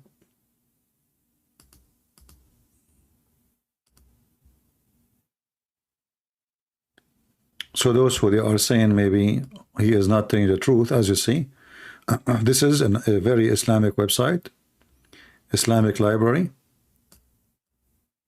This is the name of the book, Ad-Durar al-Manthur, Al-Imam al-Suyuti, and this is his full name. Volume number 9, page number 671. For sure, when you scroll down, the pages are changing, you know, because this is just like, as you see here, it says page number 672. Just take a note. So this is the internet. Remember, this is not a book like we flip pages. You just scroll down and then you go to different pages. So here you see Muhammad is describing how Allah, he created the mankind and the genie, and how he you know, he divided them. He divided them by percentage, like what the percentage of genie compared to angels, etc. You know. And then he continued down, and they start talking about Gog and Magog. And Gog and Magog, they are people, you know, they are, here it says, Gog and Magog are more than humans twice, which means in number, here it says. It doesn't say really, it doesn't mean really like more than a human. It's just about percentage, how Gog and Magog. Let us go down here, hold on. Yeah. So according to this statement here, in page number 672, where you see it in the, if you go here, you will see 672. If you are opening the page from your side, you go down a little bit, you will see that according to this story here, Gog and Magog are twice more than us. So if we are now 8 billion human being, Gog and Magog, they are 16, sorry. We know I'm stuck with the 7 billions. So we are 16, they are 16 billion. Yet we cannot see one of them.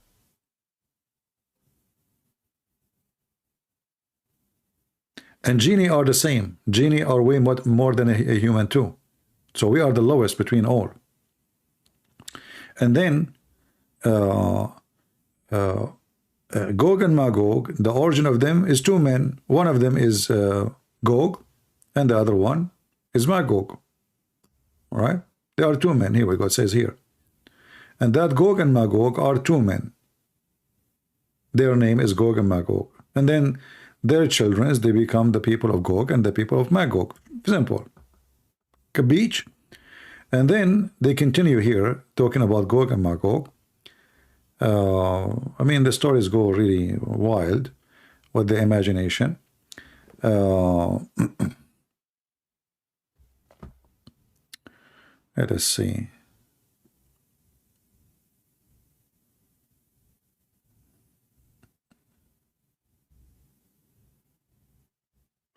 Yeah, if you go down to page number 673 here, they are speaking about how good they are in sex. They have rivers and etc. And they sleep with women as much they wish. Translation here is kind of funny. So they if women as much they wish, which means there's no limit for them. And they fertilize, their penis non-stop, and as they wish. And when they die, each one of them he will leave 1,000 of his offspring, as you see. And then more reference, but let us go to how they look like. If you go to page number 674, it says their body is like rice. The word in Arabic is arz. Arz here means cedar tree, not arz. You see in Arabic there's arz and aroz, which mean rice. So this is the Google mistake. So their body is like the cedar tree. They are so tall. And they have 4 cubits long. This is the other kind, actually. This is not the same people. Another kind have 4, they are, which means one kind, they are like the cedar trees. Other kind, they are 4 cubits long and 4 cubits wide. And they spread their ears and warp themselves around other. As I told you, the translation is wrong. They lay down in one ear, because their ear is so big, huge. So they make it like a sheet or a bed. They lay down in their ear, and then they cover themselves as a blanket with the other ear, which makes sense. All right.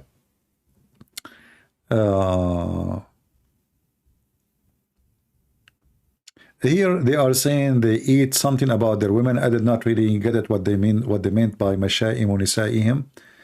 I'm not sure really what they meant. So they eat something of their women. I don't know what that word meant by that in Arabic. They eat something of their women. I don't know. They're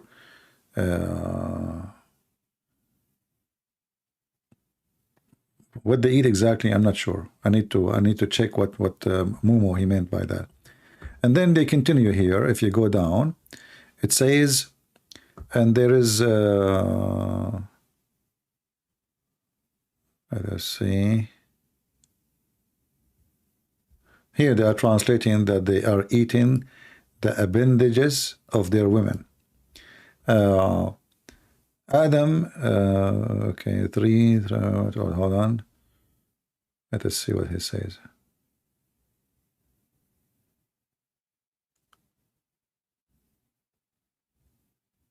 Yeah, here they are talking about the percentages. Continue more. Gog and Magog, they are 22 tribes. And here you see the name of the Turkish will appear. Gog and Magog, they are 22 tribes. Dulqarnain, let's see here. Yeah, Zulqarnain, he built a dam between 21 tribe. Like the one is behind the dam is 21 tribe out of the 22. Remember I told you that the Muslim, they believe that Gog and the Turkish are Gog and Magog. You remember? Here, it's in front of us. So he built a dam when he put behind the dam between us and them 21 tribes of Gog and Magog, and one of them was the invader, and they are the Turks.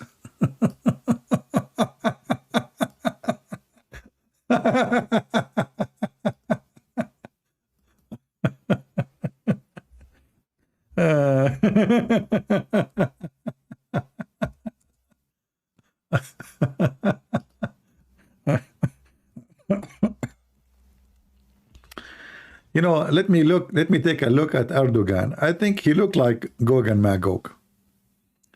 I mean, he is evil, yes, but according to the stupid religion of Islam, the Turkish is the Gog and Magog are 21 tribe,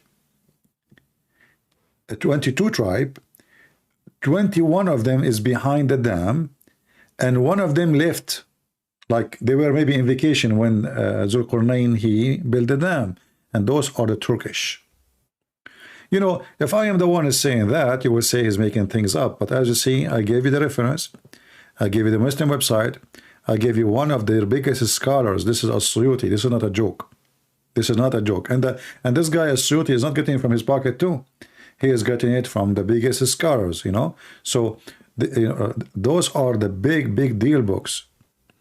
And look, Gog and Magog. Here we go. Look, Turkey, Gog and Magog, evil. They keep attacking their neighbors. So the Muslim, they look at the Turkish and they say, oh, those people, they invade everybody. They are the Gog and Magog. They must be Gog and Magog. But this is, and this is, books are printed now. You see, the Muslims, they are printing those books now. Even Erdogan, he claimed to be a Muslim, and he is going to be the caliphate. But according to their books, Erdogan is from Gog and Magog, and he is evil. And they are one of the tribes of Gog and Magog. If we continue, let us continue. Shall we? Guys, are you enjoying the story? Are we enjoying the story? Do you like it? Or you guys want to go to sleep? Okay. So there are 22 tribes of Gog and Magog. Zulqarnain, he put them behind the dam. Translation is not accurate, but I'm helping you. And one of them was an invader with the other Turk. All right? And here you see the reference. Everything we are showing you is in front of you. And then he says, Ali ibn Abi Talib, this is the cousin of Muhammad, who became a caliphate, was asked about the Turk. He said, they are car with no origin. What the heck is that? Hold on. Translation here is funny. Google translation, what you expect. Yeah, you see a translation here, it says car. It's in Arabic, it means sayyara, which means they don't, they are like gypsy, they don't stay in one place. So they are gypsy, they keep moving from place to place. That's why it says here car. And they have no origin. In Arabic, if you say to somebody, you have no origin, that's the biggest insult ever. This is a big insult. You say to him, ليس له أصل. This is a big insult. In Arabic, it says, ليس لهم أصل فهم سيارة ليس لهم أصل هم من يأجوج ومأجوج ولكنهم خرجوا يغيرون على الناس. So they are from Gog and Magog, and they went out from the other tribes so they can invade others. And then when Zulqarnain he came and he built a dam, they could not come back to their other tribes to join them. All right. So when they went out for a ride, as you see here, so Zulqarnain, he built a dam, and when he built the dam, there was only 21 tribe out of 22 in that side. So there's one tribe only left, was Erdogan people, and that's why they are out. When they tried to come back, they could not get in because already Zulqarnain, he built a dam between them and their other people. You see it? Here it says corrupted. This is false translation. It says, fasad, fasad bainahum, which means he made a dam between them. So the translation coming as corrupt. Each time you see the word corrupt here in this page, it is the word the dam, like the dam separate between them. So so the dam separate between them and their people, so they could not go back to their land. And each time you see the word car, it's mean like to travel or to go, to move, So they went moving in the land because simply now They cannot go back to their family. That's it. Zulqarnain, he built a dam. Damn you, says Zulqarnain.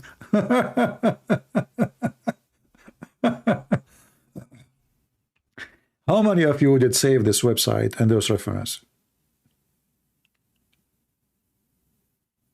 Let us be honest. How many of you really did save the reference we are sharing with you?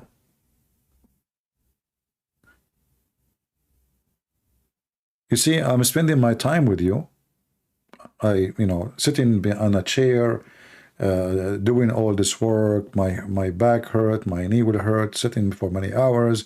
I can't go and bring some tea, coffee for myself for one reason, so you can learn and you can educate yourself. Even though you do not speak the language, doesn't matter really. Still, we are giving you the reference. You can download the video anytime you want to study it again. Maybe one day you want to make a book. Maybe one day you are making your own study. Maybe you are making a study in school. Maybe your son needs to make a study. Always knowledge, my friend, is power. Knowledge changes a human being. Human beings don't change knowledge. So the more knowledge you have, the more you can resist evil, deception, scams, and people fooling you. A person can fool me only if I'm ignorant. So you might think you don't need it. You never know. Your kids go out to school, they meet with Muslims, they lie to them. And you know what Muslims do? They do what they do. They are professional in lying to your kids. And then your son or your daughter come back home, says, hey, father, I want to become a Muslim. The same as what happened in the other day, if you remember, a Muslim, a Christian guy, he brought me his daughter, she is speaking online for with a bunch of kids. They are older than her, not kids, way older than her, in Pakistan. And they convince her that Islam is a great religion. And this girl, obviously, she have an issue in her brain, She cannot sit in the chair. He opened the camera because I can't see them. She cannot sit in the chair. She don't want to listen. She don't care. And, so it was a very hard time for me really to bring her back to her mind, because for her, it's just fun, And then they ask a Afghani family to come to their house, and they invite the girl to go to their house, and she eat there. They want her to sleep there, and they have their son. So, they try to steal your daughter from you, your son from you.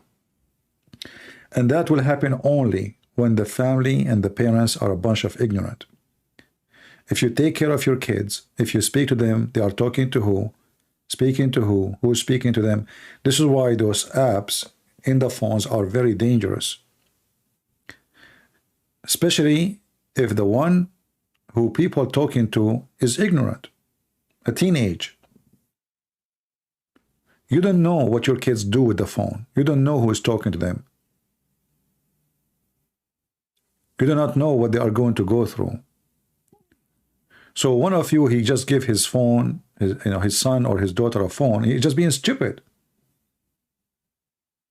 First time I have a cell phone, I was in the age of 30.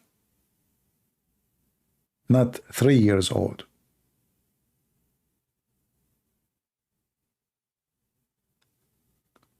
Why a kid, he need a phone? And if you need to give him a phone to call you for emergency, you can lock it, you can make it, he cannot download anything. Those apps, TikTok, etc., this is garbage. Even YouTube is dangerous. If I go right now and search in YouTube, you will find 6 movies. Just type, search.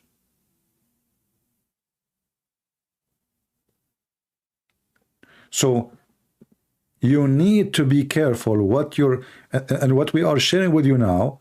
You should teach your children. Let them sit with you and show them how Allah funny, how stupid this religion. So when they sit with the Muhammad and he cannot lie to them, then you already stupid.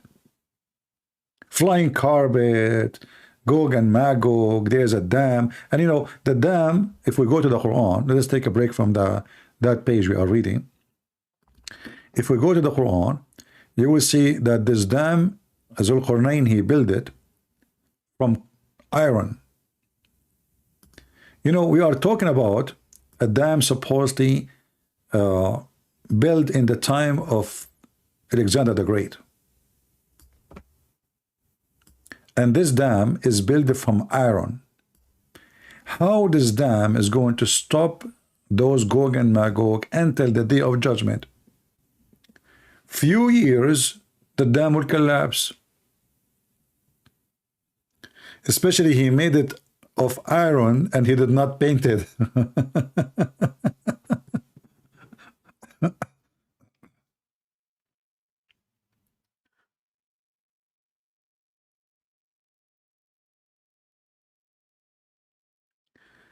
You can share my videos, my friend, without showing your name, without etc. If you are in a person where it's sensitive, you can do it. Yeah, you know, you don't need to. It's internet. You can use any name you wish. So here it says, give me pieces, blocks of iron. And then he had filled it up at the gap between the two mountains. So there is two mountains, and the two mountains now we block them, or they block the space between them by pieces of iron. So blocks of iron. How many years the iron will survive? And you know the story not only stupid. I mean, if I build let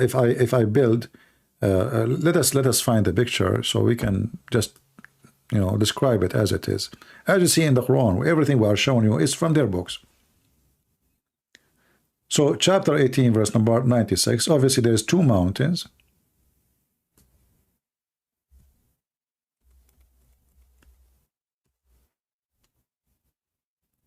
There's two mountains. Let us find something.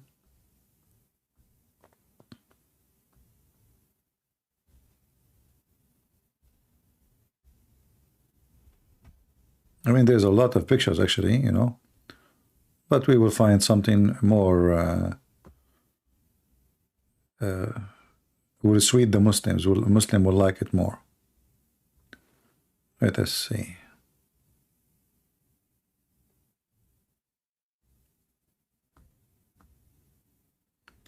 All right, we found something.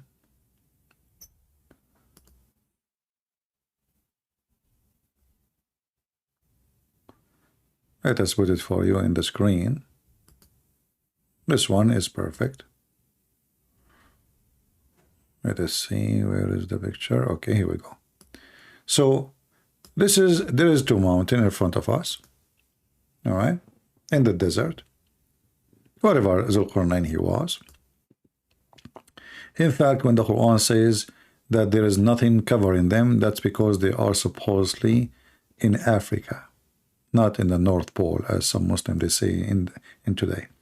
So we have two mountains, and now I'm going to fill them up with some iron blocks. Let us do that.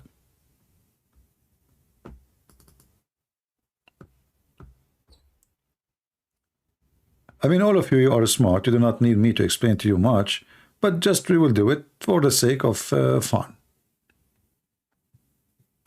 So if we say, this is the iron, you know, I start building the iron blocks here.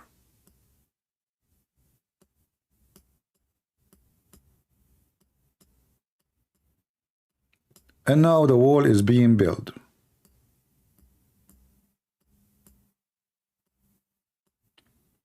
But remember, this wall, all of it is made from iron. Iron have a lifetime. It's not made from gold. It's not made from silver. It's not made from aluminum, or as we say in Middle East, aluminium. It's just iron. If you leave anything iron, made of iron, unless this iron is treated in different way to survive for long, but even the one who is treated like there is some iron is made today because of technology, not just iron, steel, stainless steel, but even that will rust. Doesn't matter how much they treat it, it's going to rust. It just extends the life of it. So we build a dam and the dam is became so high. And actually, the more high it is, the more it's going to face the elements of rain, snow, all kind of weather. And even if there's no rain, actually, still the humidity, you know, and that dam will be destroyed by time. You know, if you watch the video of Yasser Qadi, he said, if you are trying to convince me that there is a dam, and I'm not just saying my word, you can watch his video. If you are trying to convince me that there is a dam made of iron and exists there for thousands of years, can face all the element, and you want me to believe in that? You know, he said that. Even Yasser Qadi, he said he cannot believe in such a thing, that it is exist. That there is a dam made of iron, and this dam is going to live for thousands of years. Additional to that, the story is very stupid. You know, I mean, we human, there is a guy, I watch his video from time to time, he's from Australia. This guy, he do fishing. I'm not watching him because of the fishing. I'm watching him because, I mean, this guy, he risked his life in a very scary way, hiking extreme high rocks just to go down and do fishing. So, I mean, a human being, mountain cannot stop a human being. And we are a human. And those Gog and Magog, as you see, they are describing them like they are very tall, very big, like they are like a cedar tree. The other kind is like 4 by 4, 4 arms by 4 arms. It sounds like a square. I mean, if you are 4 arms tall, 4 cubit tall, and 4 cubit wide, that is 4 by 4. They are square. How those people, we can stop them behind any dam between two mountains? If somebody build a dam between us, we human, we can break through easy, even if it's made from concrete. I mean, a human being through history used to dig in the rocks to do mining, and until now they do with very little tools. We are talking about Gog and Magog, which is they are extremely powerful. So let us say let's say we have the mountains of the Himalaya, but still either we can go around it without climbing it. I mean, okay, there's 2 mountains. What about, you know, have you ever seen the whole earth is 1 mountain? We have 2 mountains. Okay, what about we walk 50 kilometers to the right or 100 kilometers to the left? Still we have mountains. We will walk more. So how that dam, how this stupid idea can even live?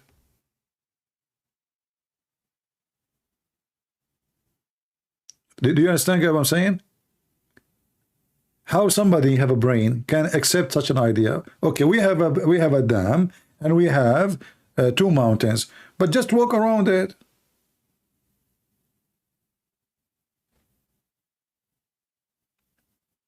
That's it. Those guys, they are stuck behind the dam. They can't come.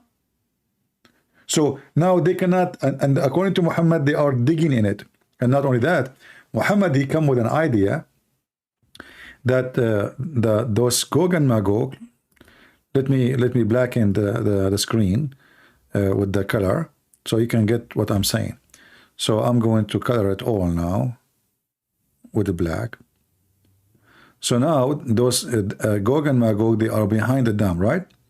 But according to Muhammad, every day Gog and Magog people, when the sun set, they are from the morning until the sunset, they are digging, and they make a little hole in it, little hole, like in the size of your finger. So let's make a white hole in this thing, shall we? So now they made a hole here, but they are big. They cannot go through this hole. This hole is so small compared to their body. So now they go to sleep and they come in the morning. But in the morning when they come, they find the hole is blackened blocked again. Anyone knows why? Who remember why? Why when they come in the morning they will find the hole is closed again? I mean, they just dig it the day before. They come second day, they find the hole is closed, filled, and they start digging again, the same as they started before, the day before it. And that will continue every day, for centuries after centuries. Anyone knows why when they come back, they find it closed? Who remember?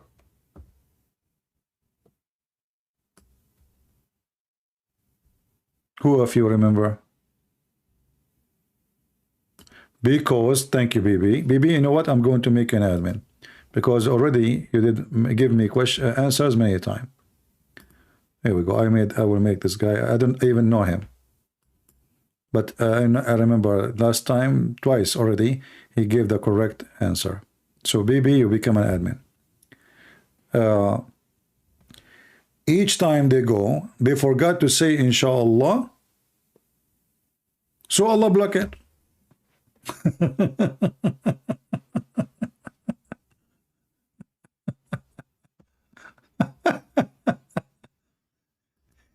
I mean, how is stupid the one who wrote the story?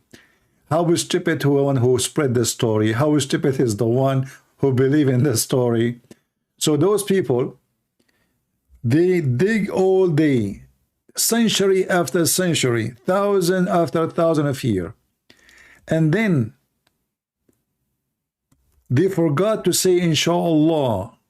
And then one day, their leader, he will say to them, you know what, tomorrow we will come back to finish what we started, inshallah.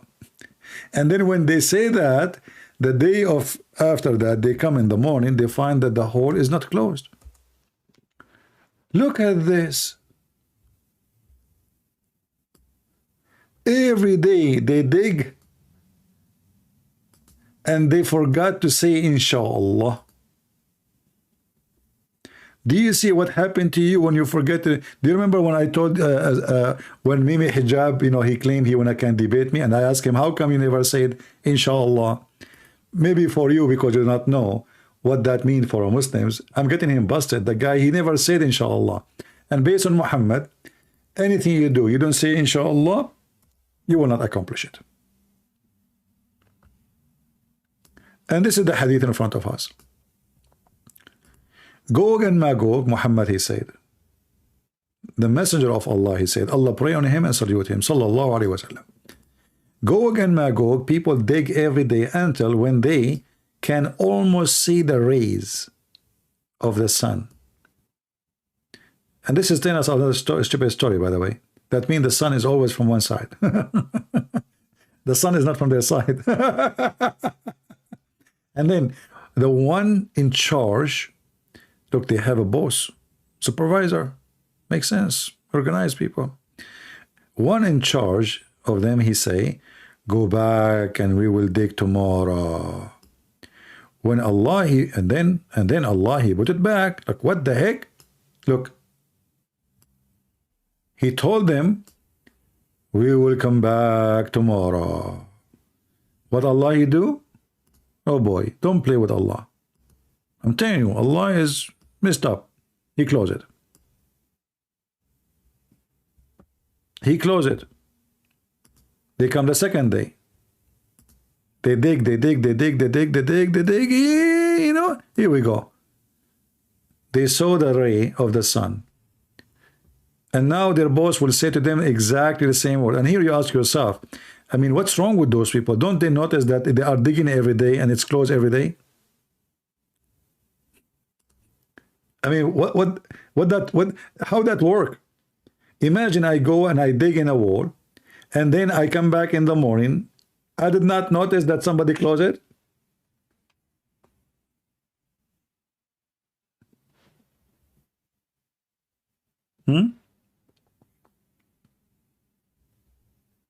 You know, Safiya Mufti, she is talking about what is, look, just to show you how the Muslims, you know, the Muslim, all the drama we are showing them in the screen, The Muslim, they have their own drama.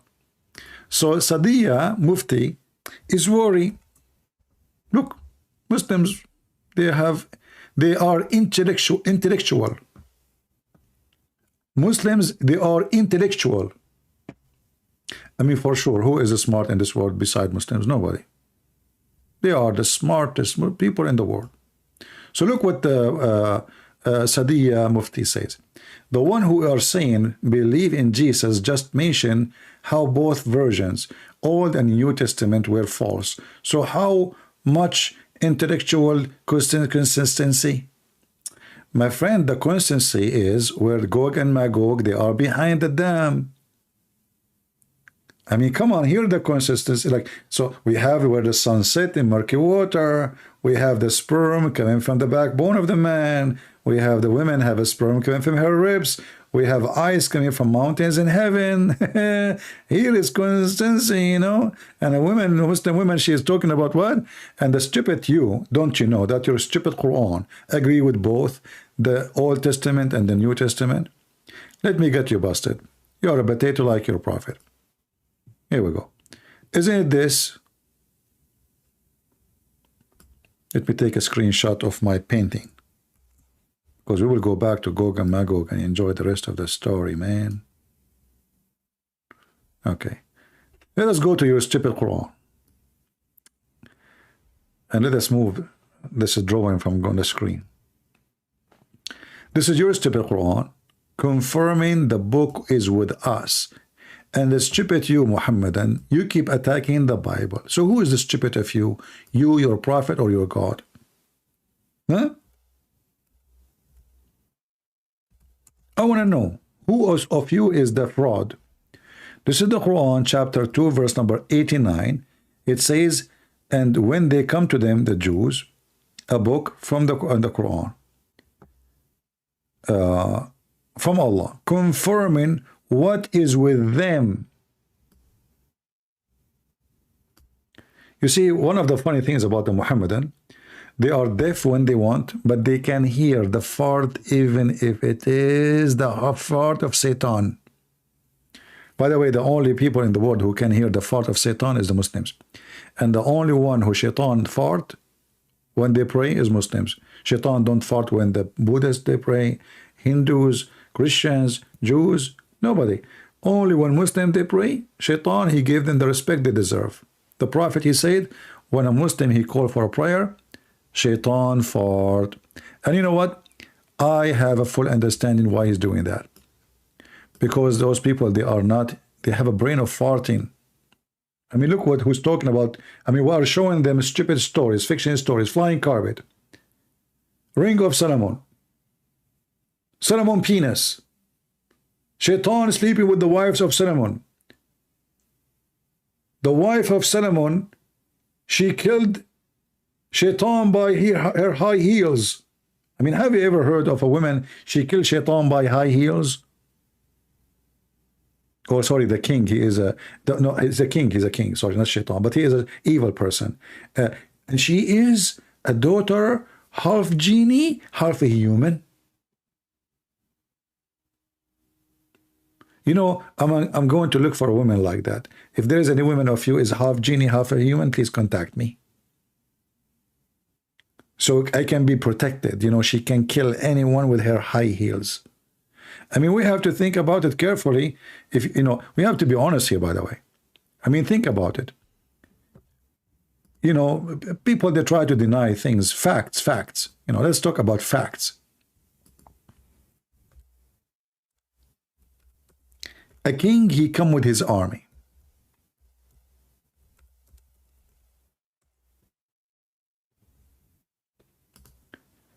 This woman, she is half a human, half genie. She told the king, who is very evil, he liked to sleep with the wives of his ministers. Huh, you are bringing all this army with you. Are you afraid of a woman? The guy, he said, oh no, this is not true. I'm not afraid of a woman. What are you talking about? And when this man, poor man, I mean, why you do that? Why, you stupid idiot? You go inside the house alone without your army and the women wearing high heels. So his army, they check if there's any weapon, they check if there is any risk, any danger. They saw nothing. But my friend, women, are you kidding me? Did you see the high heels, how sharp they are? Are you stupid? So the king get in. The women, not only she killed him with high heels, she cut his head by the high heels. I mean, I want to know, those high heels are made of what?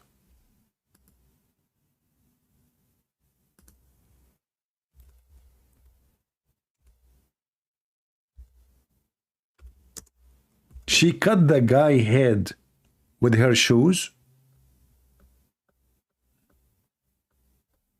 I know now many men, they are worried about sleeping next to their wives.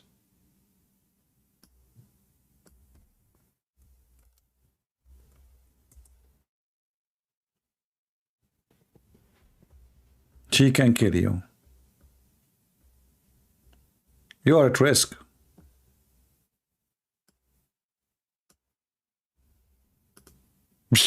His head is gone.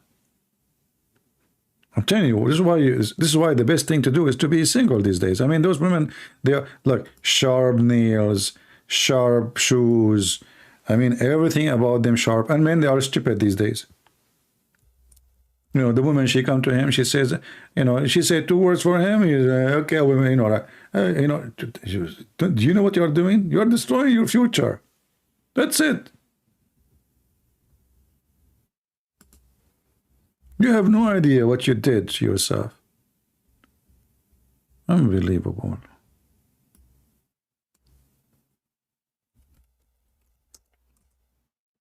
Are you there, the Muslim women, Mufti, something? You know? I'm just taking your side, by the way. I mean, your prophet, he have a lot of his stories. They must be true. I mean, we have to be honest here. I mean, the prophet, he knew things nobody knows.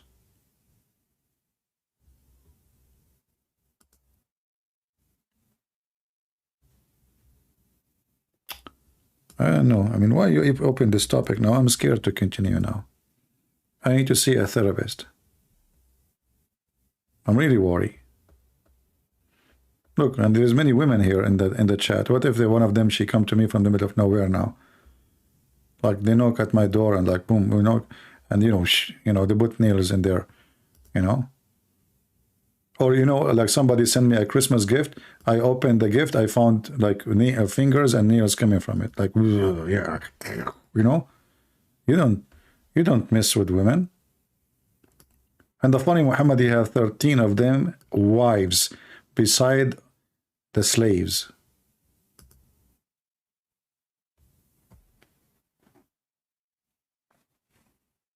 And then you go to, like, you walk in the front of a saloon, you will see women putting their hands on the table, and the other girl, she is sharpening it with the sharp, you know, this like the knife. The same one they use for the knife, by the way, they use it for the nails, I'm telling you.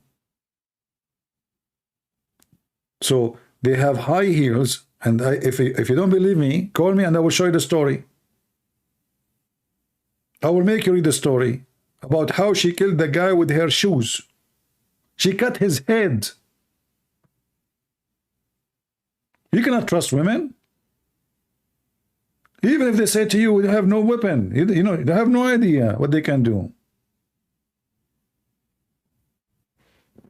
Scary, scary women, scary. Especially if she is half genie, half a human. I mean, full of human, they would drive you crazy. What about half genie, half a human?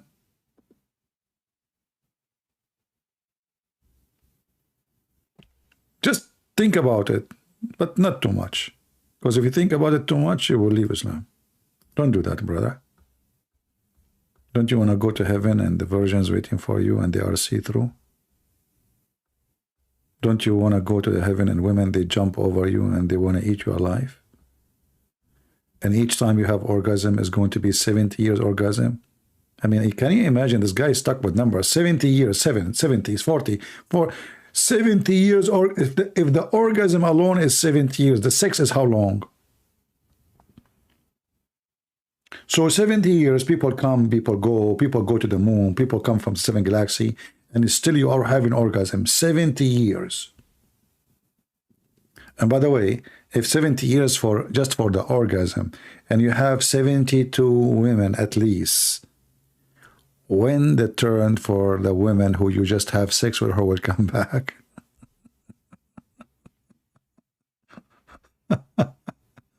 Anyway, let us go back to our topic. Thank you, Mufti, for your comment.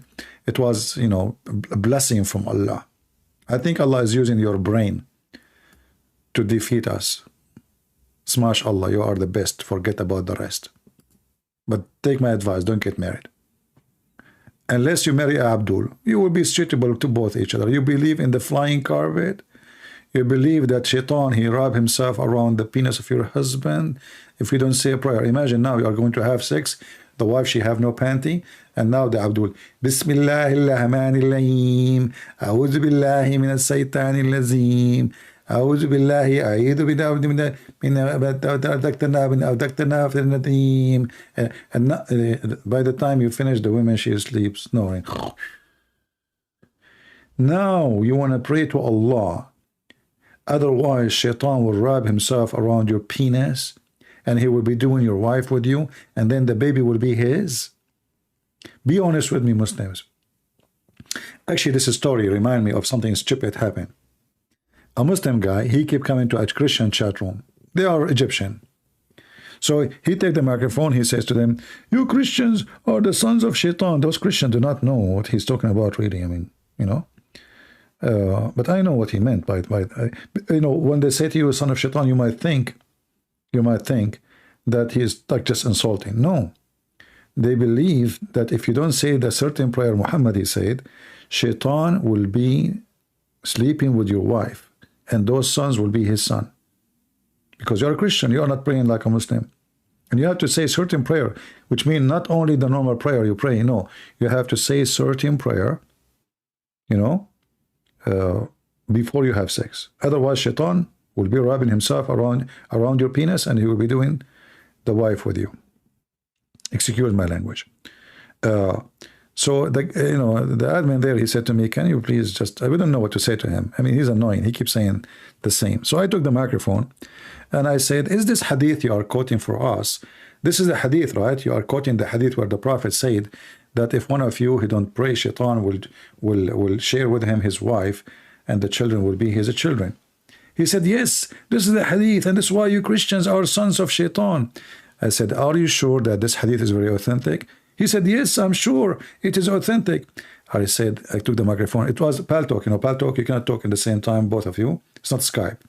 So like you have to leave the mic. He take the mic. I take the mic back. So I said again, are you sure this is a very authentic hadith? He said, what's wrong with you? Are you stupid or what? I just told you it is authentic. And then I took the mic again 3 times, because Muslims, they love it 3 times. I said, are you sure that this hadith is authentic? Are you? The guy, he said, are you stupid, you idiot, monkey, donkey? I told you this hadith is very authentic. So I took the mic and I said, thank you very much. But based on this hadith, if a person, he have sex without a prayer, Islamic prayer, Shaitan will be doing the women, and the son will be the son of Shaitan. Do you agree? He said, what's wrong with you? We just explained that. Yes. So I took the microphone again and I said, based on what you just said, Muhammad himself is a son of Shaitan, because his father was not a Muslim, neither his mother. Therefore, he never said any of those prayers. Therefore, Muhammad himself is a son of Shaitan. He took the microphone, he's crying, may Allah destroy you, may Allah kill you, may Allah take you, may Allah give you, what the heck, what happened? I mean, he was calling us sons of Shaitan, and he insists, and I asked him, is the hadith is accurate? And he said yes, and he called me names. Are you stupid? How many times I have to repeat? The second, I showed him how stupid he is. And Muhammad is stupid because if Muhammad said to you, if you don't say this prayer, Shaitan will be doing your mother and he will be your father. That means Muhammad himself is son of Shaitan. This is what happened when you have a prophet, he's a donkey. And after that, not a single Muslim come to that chat room saying the same hadith again. They don't even dare to say it again, that we are sons of Shaitan. But this is what happened when the Muslim, they debate someone and the person is not listening, not thinking carefully. You know, you have to have a clear brain, clear thought.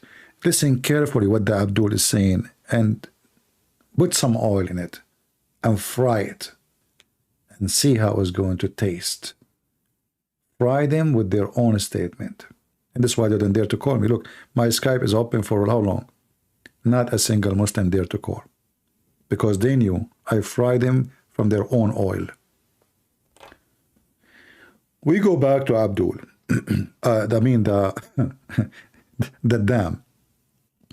So the dam which built by iron and nobody can find it. You know, today we can see ships in the down the sea, mile down the water, miles, not mile. Today we have submarine going down. Today we have satellite. They have a map for every single inch in this earth.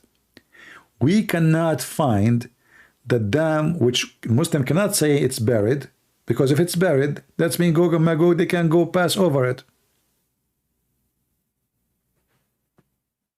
And as you see the hadith, Muhammad, he says, each time those people, they try to open it, which means to open the hole in the dam. Where is the hadith?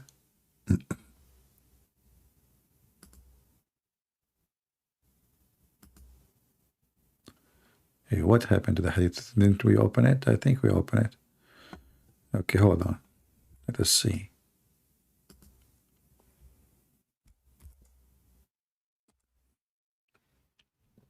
Okay, so Gog and Magog, they dig every day when they almost they can see the ray, and then they go back, and then they find it second. They blocked, Allah, he blocked it. And then they keep doing that until one day, their boss, the supervisor, who was in charge of them, he will say, okay, go back, we will dig it tomorrow if Allah wills, which means inshallah. Brother, the second he said that, we are at risk. If Allah will, inshallah. So now those people, they are digging every day, and then, because they don't say if Allah will, Allah, he close it. Allah is watching, sitting, watching, smoking cigar. You finish it? You forgot to say if Allah will, you idiot. Here we go, I will block it.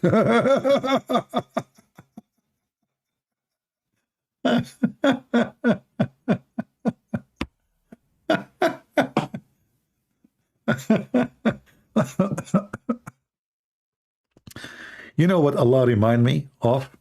Hold on, let me find a picture for you so you can tell where my brain is going and where my thought is flying. So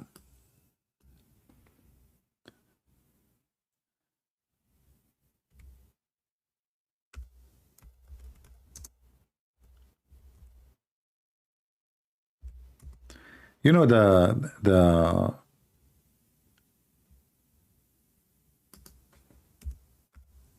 cartoon we used to watch when we are kids, the guy they call him Popeye, the guy who would eat spinach.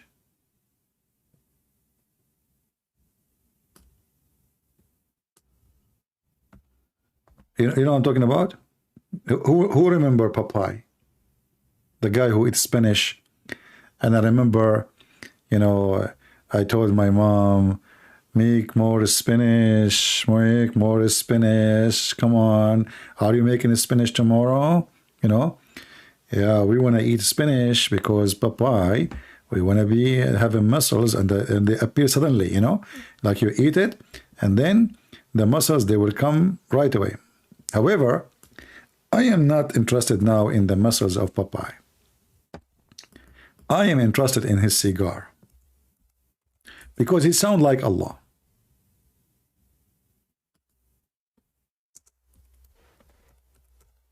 Gog and Magog, they are busy, you know, digging. And Popeye is watching with one eye. He make them wait. Okay, continue, continue. Keep digging, keep digging. Yeah, you are almost there. Let me finish this smoke. Okay.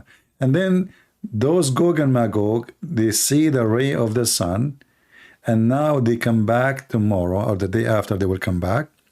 Allah, okay, Popeye.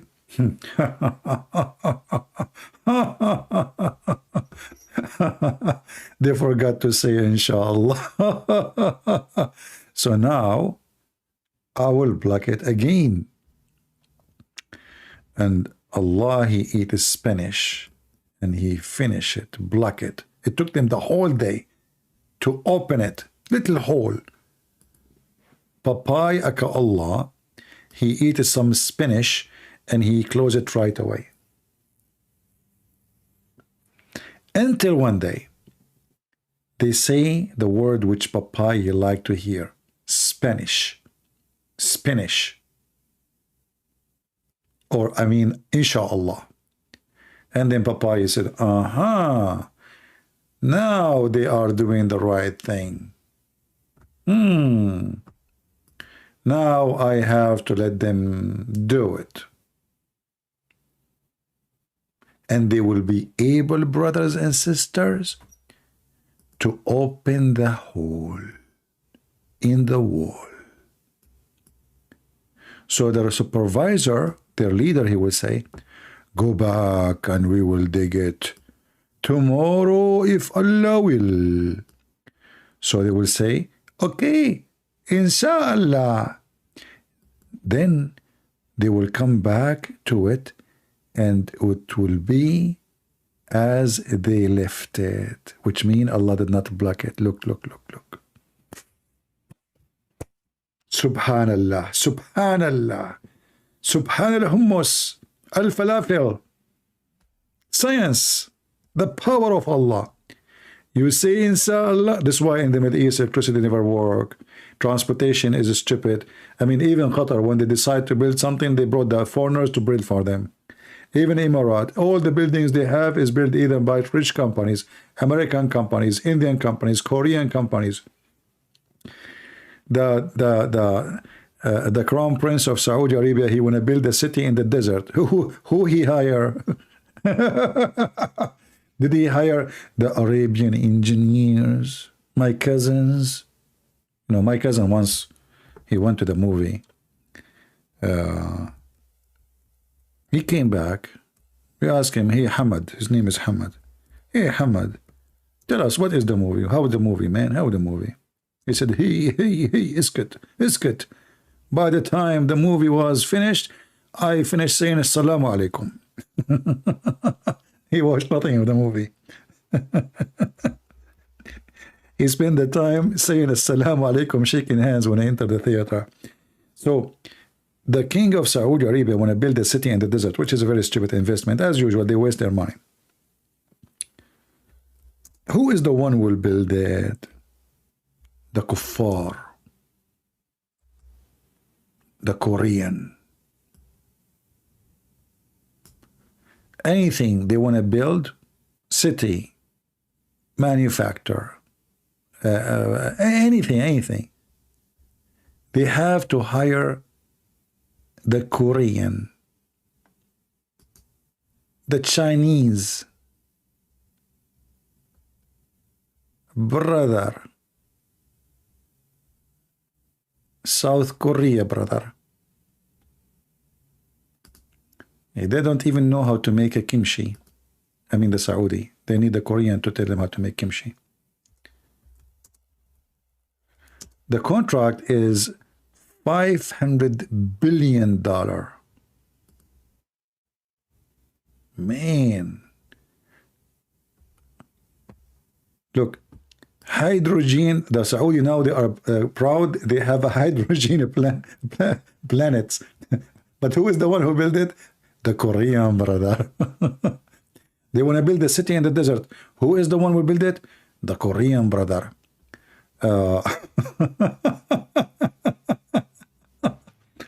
500 billion.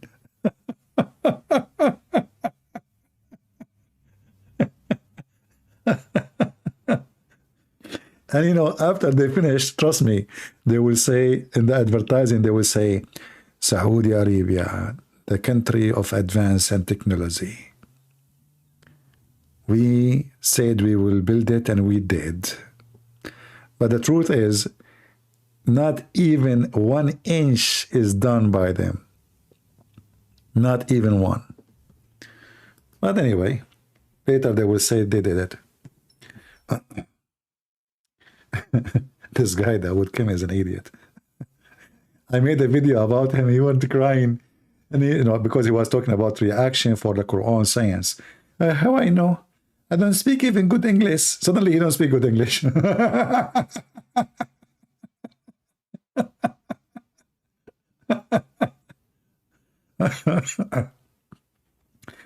All their companies run by foreigners, either English or American or Korean. And now the Chinese is coming. Hold on, the Chinese will swallow everything. The best one who know how to deal with those people is the Chinese. Will suck their money. Just wait. Yeah. Yeah, and you will see how many videos, even American, they made videos. The Saudi are building a city in the desert, my friend. All their cities in the desert. I mean, people are really stupid, by the way. The Saudi are building a city in the desert. Which city in Saudi Arabia is not in the desert?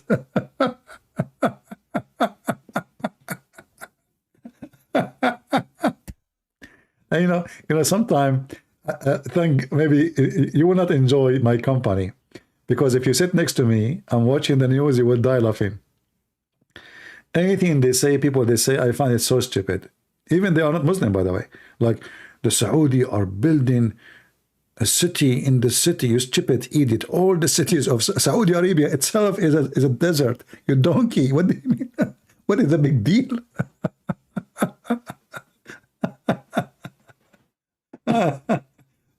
You know, I remember, you know, when I make a comment about a movie, when I was a kid, they scream at me, the adult. They says, "Can you shut up? We can't enjoy the movie. You keep making comment about how stupid it is." Because I cannot, I mean, if stupid, everything they do is stupid. Movies is stupid. Even American movies, by the way, is the most stupid ones too. American movies is beyond stupidity. You know, once when I was in the army, you know, sometimes they play for us, like, you know, in the army, they play videos, you know, a movie. So there was a movie about, I forgot the name, about commandos. They are going to free somebody somewhere, you know, in the Middle East, terrorists, etc. So the commandos, brother, they landed in the beach of Damascus. So I have the major next to me. I said to him, for sure he's higher than me, you know. I said, "Sir, but there is no beach in Damascus." Damascus is not even in the sea. He said, "Really?" I said, "Yeah, look in the map. What are you talking about? You know, they are far away from the sea." I mean, guys, the commandos, they landed in their boat. The American can do things like the Mohammedan. They landed their boat in the beach, brother, and they went to the palace of the president, and they freed the prisoners. It just went like 500 meters. Damascus. Like, what the heck?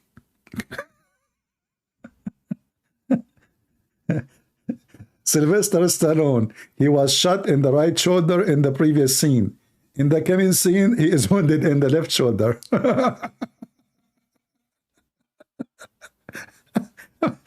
Do people have nobody care? Nobody notice, by the way. I mean, just let it go, man. It's just a stupid movie. They will bring you a guy, he just have some money, and he became a director, and he is obviously a sex offender like all of them. And, you know, they spend their money, bring actors, make a movie, and that's it. People, and Sylvester Stallone, he never have an empty gun, man. I mean, the guy, he go inside the fire, he is not, even his hair is not burned.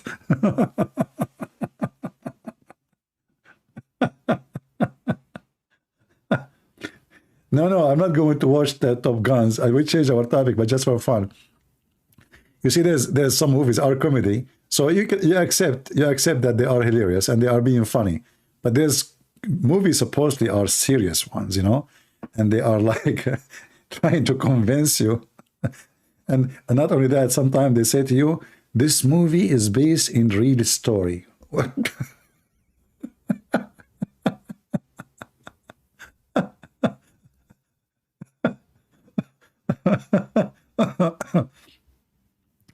And this is why we find ourselves always ending with Muhammad.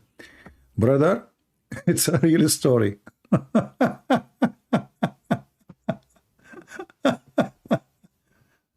I mean, come on. Yeah, so, you know, in this earth, sometimes it's not good to be serious because you will be tortured, honestly. You will feel the pain of every second in your life. The whole world is stupid. I mean, you open your TV, it's just a stupid things. You know, like interview today, okay, we have our, you know, this is Al Arabiya TV. We have our journalist from Ukraine. What's happening in Ukraine right now? Can you update us? In Ukraine right now, as you see, there's a cloud behind me. It's cold, and the Russians are shelling, and you know, the Ukrainians are in defending. And thank you very much. Back to you.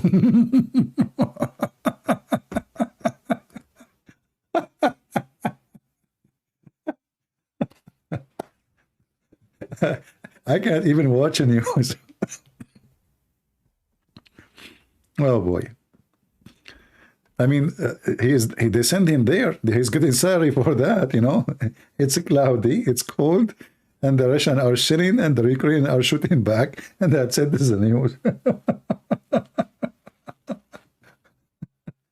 I want to open a TV station. What a fun to be a journalist. Yeah. Or, you know, American journalist is even the worst. You know, like there is a storm, and now the guy, like he's talking about the weather. So he opened his jacket, and like he want to convince you there's a lot of wind. Okay, do you hear me now? I can't hear you because the wind is so strong. But you know, there's no way. The wind is so strong and the microphone is so clear. Even the best microphone in the world, it doesn't matter how good it is. So I cannot hear you. Do you hear me? Okay, okay. And as you see, the water is to my knee. So he look in the whole area, the whole country, you know. They look where the water is a little bit deep, and he stand there. And you see, there is a flooding everywhere, and etc.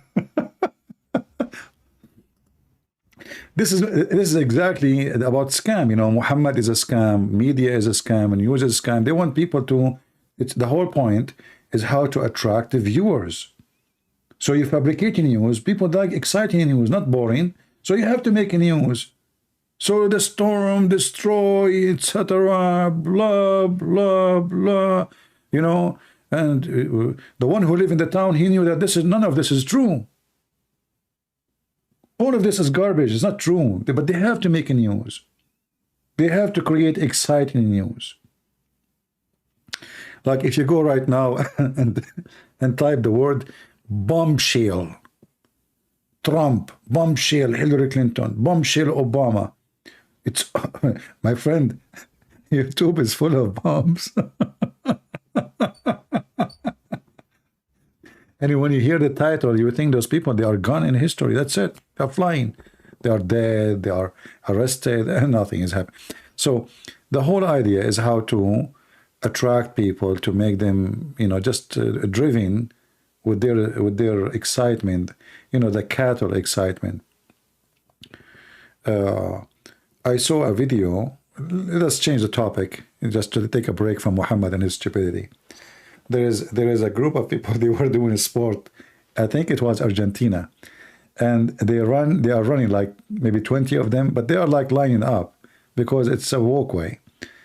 So there's a coffee shops in the street. So they saw first one running, second one running, third one running, 5, 6, 7. And people, they thought there is something happening. So they start running too.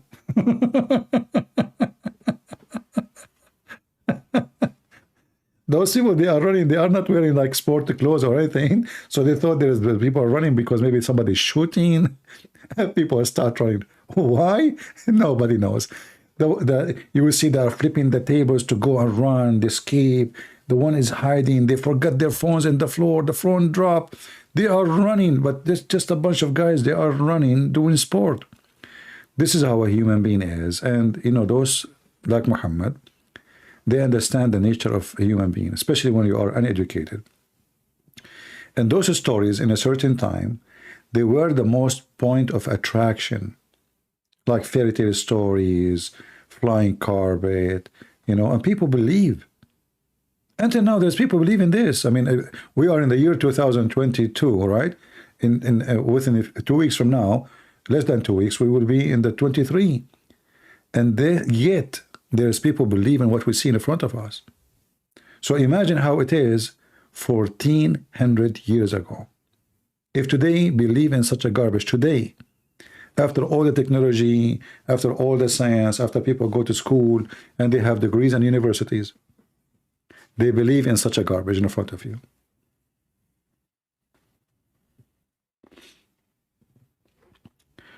Human being, I am, as you know, I'm not an atheist. I don't believe a human being is the same as any animal. But somehow I see a human being is more stupid than animals. You cannot convince an animal with this story. Trust me, if you bring a rooster, from now until the coming century, he will not accept it. A human being, he will. And the reason for that, because a human being, you can manipulate his brain. You can even manipulate his sense, you know, his conscious. You can. And if somebody is so smart and the rest are so stupid around him, this person, he is in full control.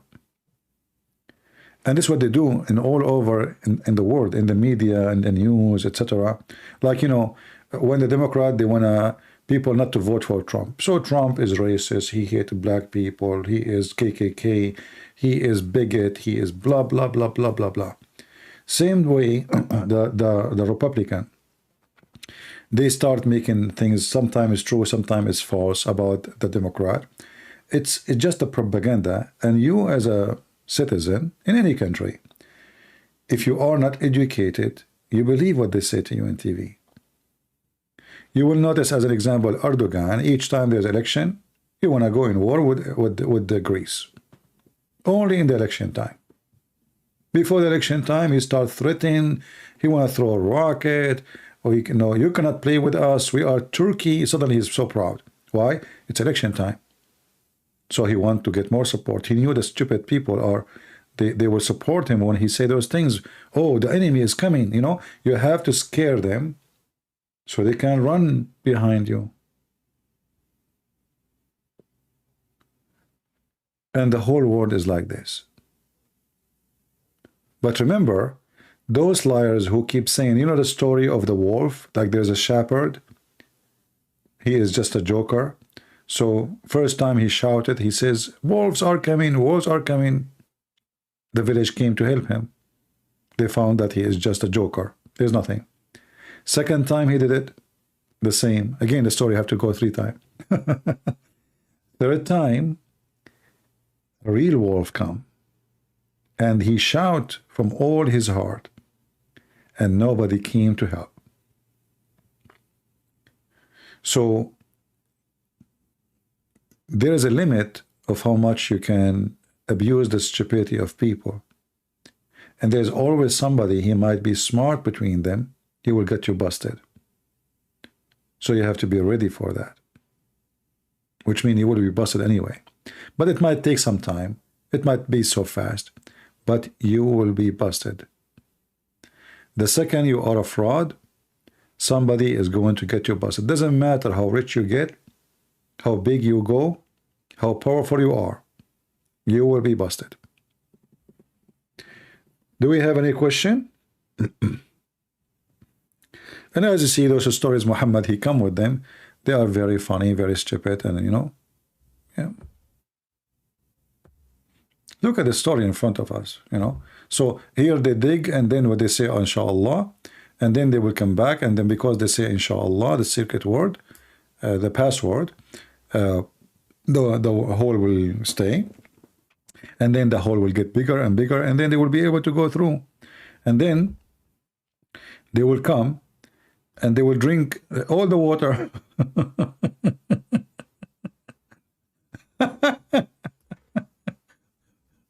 Thank God that my Gog and Magog are not my neighbors.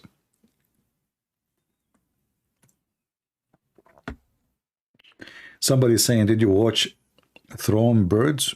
No, I did not. But from the title you are saying, I can show you Throne Birds in the Quran. Actually, here in front of us it says that Allah will send the birds. They look like a camel, and they will hold Gog and Magog from their neck and take them to the sky and drop them. Muhammad, yeah, like if you go in the other hadith, if you remember, where it says, I'm trying to find the hadith. Here we go. If you read here, it says, after Jesus came, the companion would supplicate to Allah, and he would send them insect which would attack their necks. Insect, look, it says insect in front of you, and in the morning they would perish like one single person, all of them. And then he continued, Allah apostle Jesus and his companion would then come down to the earth. Earth, where are they? And they would not find in the earth as much as a space, as a single span, which is not filled by the by those Gog and Magog. And then here it says, what is the story about the camels? Here we go. Okay, and then Allah will send birds whose neck would be like those of the Bactrian camels, and they would carry them and throw them where God would will. Do you see it? So you are telling me about a movie, maybe. It's called the Throne Birds. Here we go. It's in front of you. And this is the link if you like to have reference. It's a pure, stupid fiction stories of a person making things up. And those Muslims, they write it, they believe it, they carry it, they print it, they teach it, and they are waiting for it to happen. And this is why I say human being is very stupid. I believe is the most stupid creature, not the most smart. He is the most smart to go to the moon, in science, etc., but still believe in this garbage. Like we are not talking about something spiritual. We are talking about, look at this. What the heck is this?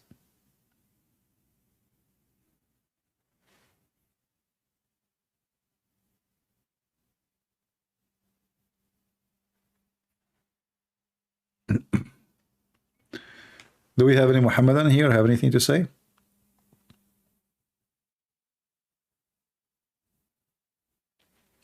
I gave you the link. You can open it. You can save it in your reference if you like. Later you want to show people, so you can show them how stupid Islam is. Yeah.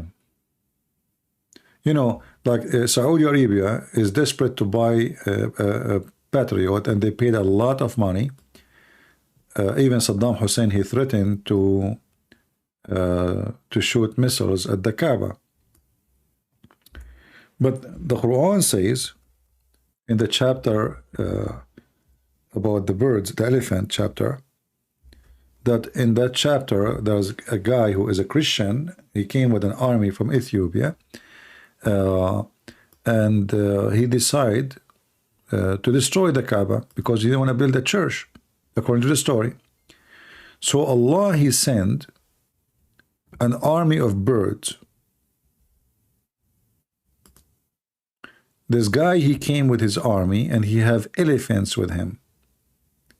But Allah, he sent an army of birds. They carry rocks in their mouth and their feet, and they throw it at the Christian army, and they smash the elephants and they destroy the Christian army. This is chapter 105, verse number 1, 2, 3, 4, 5. Very short, as you see. But imagine, I mean, who in the world would believe in such a story? And if this is true, the Kaaba was destroyed many times, many times, burned to the ground. Al-Qurmuti, not only he destroyed the Kaaba, he took the black stone, he put it under his foot after he killed more than 10,000 Muslims. He put his foot on the black stone and he was screaming around the Kaaba, saying, "Hey Allah, where is your birds?" And at that time, actually, most of Muslims left Islam. After they saw that there's no birds, here we go, the guy, he destroyed the Kaaba. And not only he destroyed the Kaaba, he was shouting, saying, "Where is your birds? You're a liar." Because if this chapter is true, then Allah will protect the Kaaba. If it's true. Especially in the time where this story happened, in the chapter in front of us, the Kaaba was under the control of the pagans, supposedly. So why Allah protect the Kaaba when the one who was praying around it is the pagan, have a 360 something idols, but Allah don't protect the Kaaba when the one praying around it, Muslims, and the guy, he destroyed the Kaaba? Just search for Al-Qurmuti destroying the Kaaba. There's tons of videos about it in YouTube. Maybe next time, just remind me, I go live, I will show you.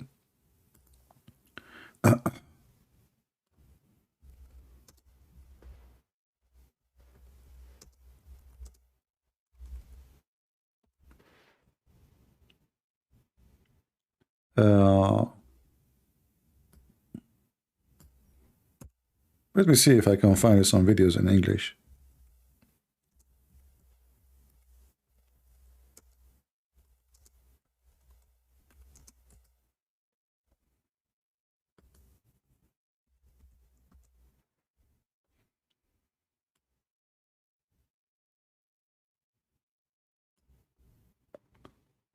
Let's see.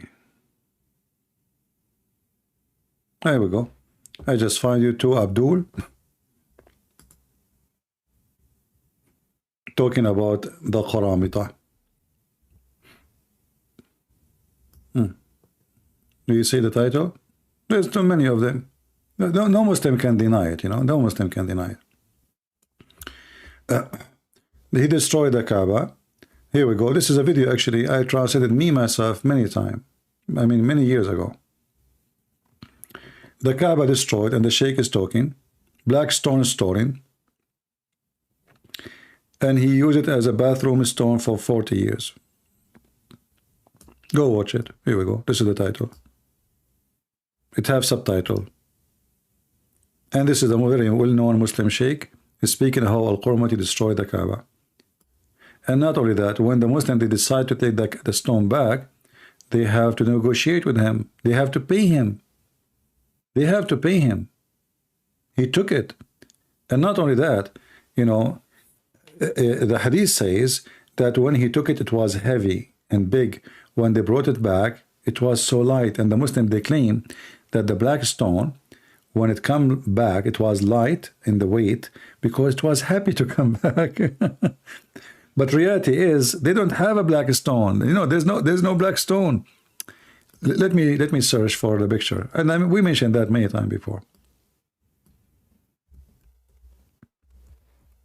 The Muslims, they don't have a black stone no more.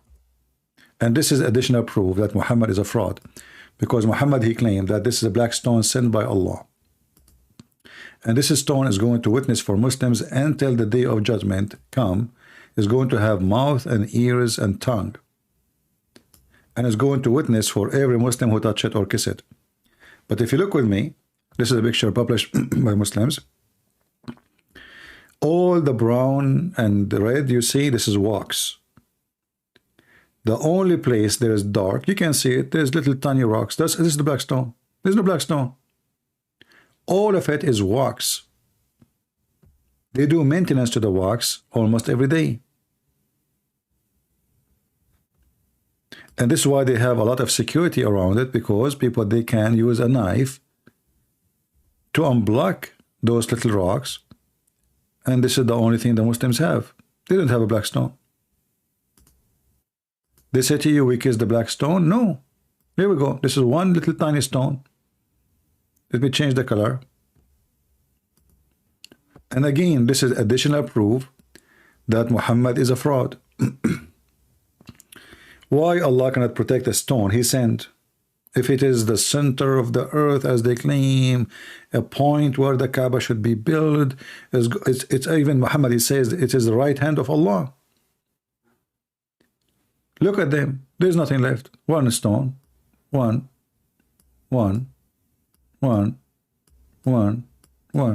That's it. That's it. There's no stone. It's a lie. Additional proof that Islam is a false religion. I'm just helping you, like easiest way to get the Muhammadan busted with their false religion. The Muslim, they say, as you know, that the Kaaba is a chosen place of Allah. It's His house. Okay, who is the one who chose the location? Allah. Where He chose it? In Mecca. Excuse me, my voice is getting tired.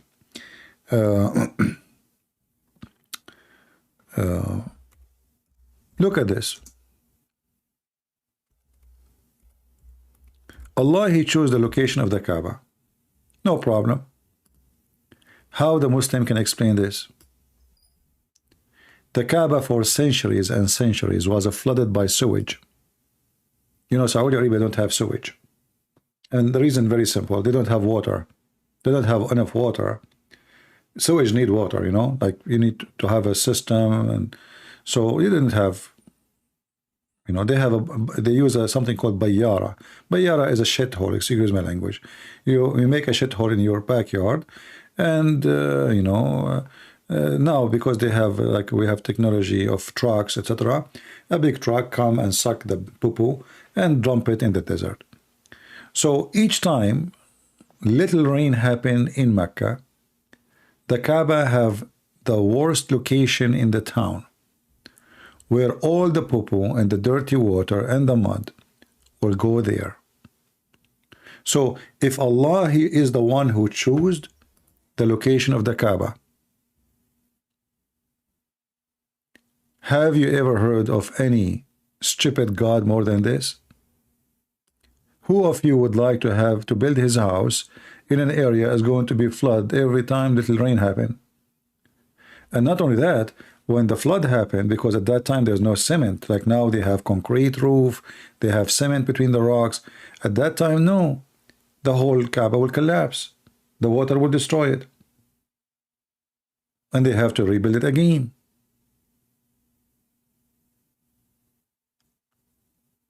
How this is this is how look at the people are look at this guy. This guy is swimming, and this is not long time ago. This is when the cameras started to exist, you know. And now, thanks to the American and the European, they were able to divert most of the flood, but not all of it. So how this is a place is chosen by God? You know, just ask yourself, okay, this place is a bad area.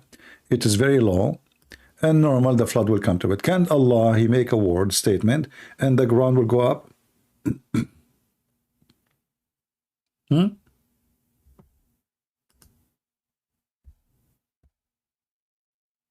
What do you think? Allah is God, according to Muslim, right? Okay, He can make one word, and the ground will go up. Very simple. We'll take Allah one statement. So why Allah will allow his most holy house, as they call it, to be covered by poo-poo? So not only the Kaaba was destroyed, the black stone became a poo-poo stone, the Kaaba itself is a poo-poo stone. And you know, you see the Muslim making stupid things like, you know, they say, do you know that airplanes cannot fly over the Kaaba? Oh, really? Are you sure?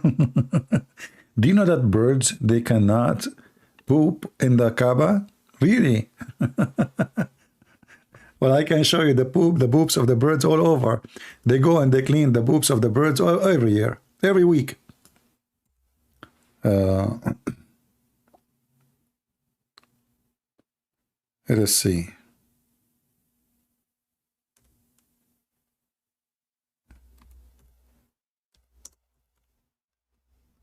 I mean, they lie, unbelievable.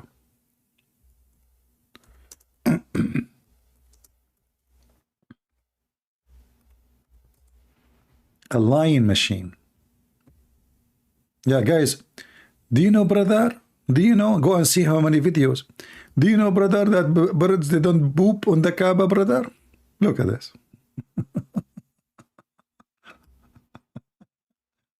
So what is this?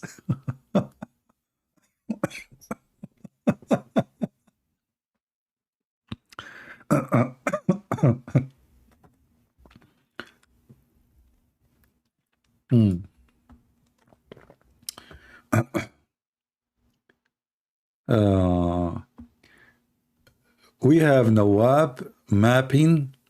He says, Andrew Martin, can you give me reference about it when Muslims worship Muhammad as God? My friend, all the Quran is about Muhammad being God. Just to make it simple for you. Why Allah created the universe? For Muhammad. Why Allah created Adam? For Muhammad. Why Allah created his chair? For Muhammad. Why Allah created the Kaaba? For Muhammad. Why Allah created Jesus? For Muhammad. Why Allah created Adam, Moses, all the prophets? For Muhammad. Why Allah created heaven? For Muhammad. And you are telling me, show me the reference where it says that Muslim worship Muhammad?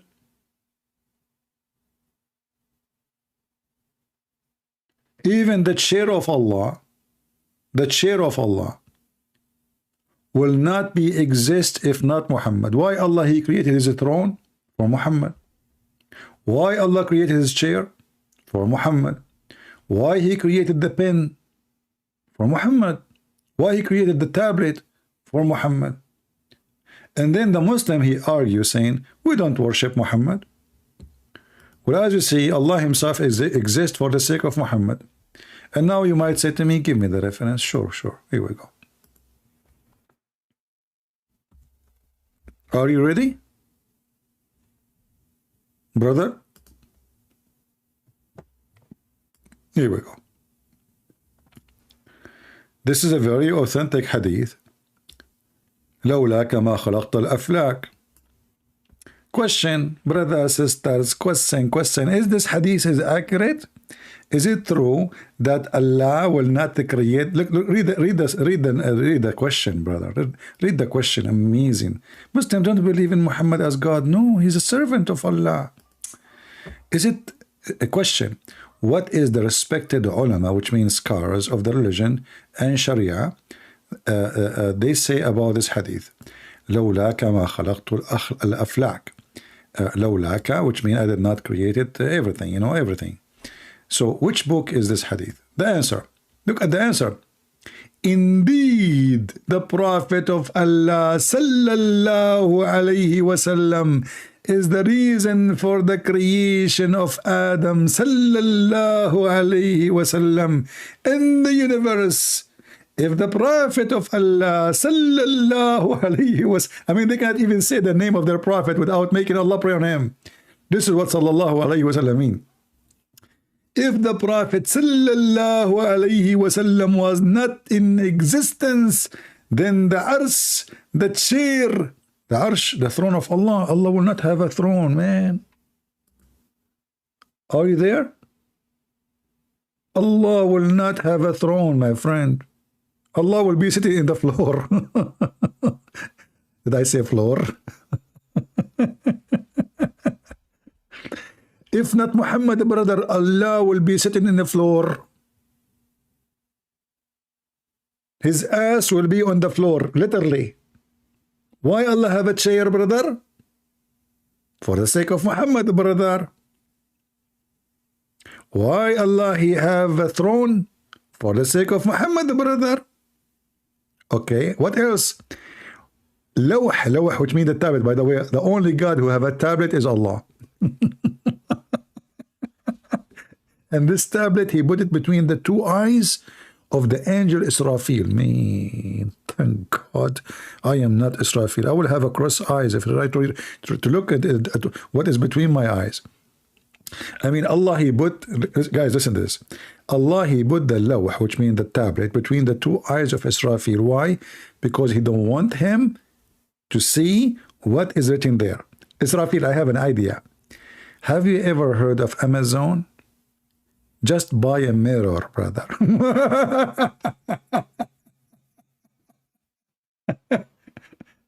If you cannot afford to buy a mirror, angel Israfil, just look at the water. Who can read? I mean, this God is so smart, man. So Allah, he put the lawh between the two eyes of the angel Israfil. And now he cannot see, he cannot read it. Same time, he is protecting it. Look how smart. Look how smart. Allah, if he put the lawh in the pocket of the angel, he can look at it. If he put it in his hand, he can open it. But he put it between his two eyes. Very genius. And I continue. So, lawh al-qalam. Have you ever heard of a God who have a pen? What the heck? You know what? We share, me and Allah, we share a lot of things. Look, look, look. Did you hear it? This is my pen. I think I'm Allah. I have a tablet. It's true, it's not like it have heart attack from time to time. It'll keep it freezing on me because it's an old one. But it's a tablet. And Allah tablet is old. So, he have a pen. He have a pen. He have a tablet. I have a tablet. And he's invisible. I am invisible. Unbelievable. He have a chair. I have a chair. What the heck? Either we are related or I am him. We are getting closer to find out who is Allah. So the sky, the earth, the heaven, the hell, the trees, the stones, even the stones, Muhammad, he used to wipe his ass with the 3 stones. Even those are created for the sake of Muhammad. Yes, you just said for his wiping his ass with 3 stones. What's wrong with you? Makes sense. I mean, I was wondering, why do we have stones on this earth? I thought so we can stone people with it. No, for the sake of Muhammad, brother. And all other creatures, even pigs.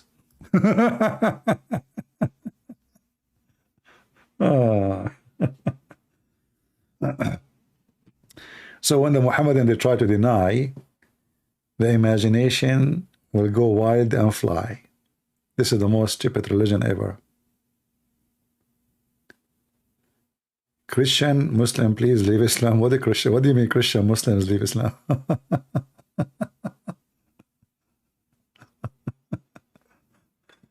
Oh boy.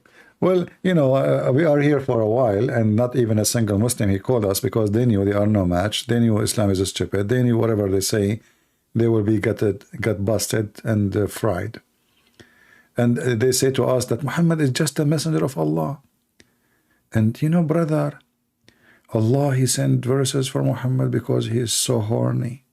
Allah is worried about the private part of a prophet. Imagine yourself, you're a prophet of God, and you are so horny, you have only 13 wives. Allah, he was worried. He sat in his office, what I would do. I send this man to this earth. He's a light for mankind.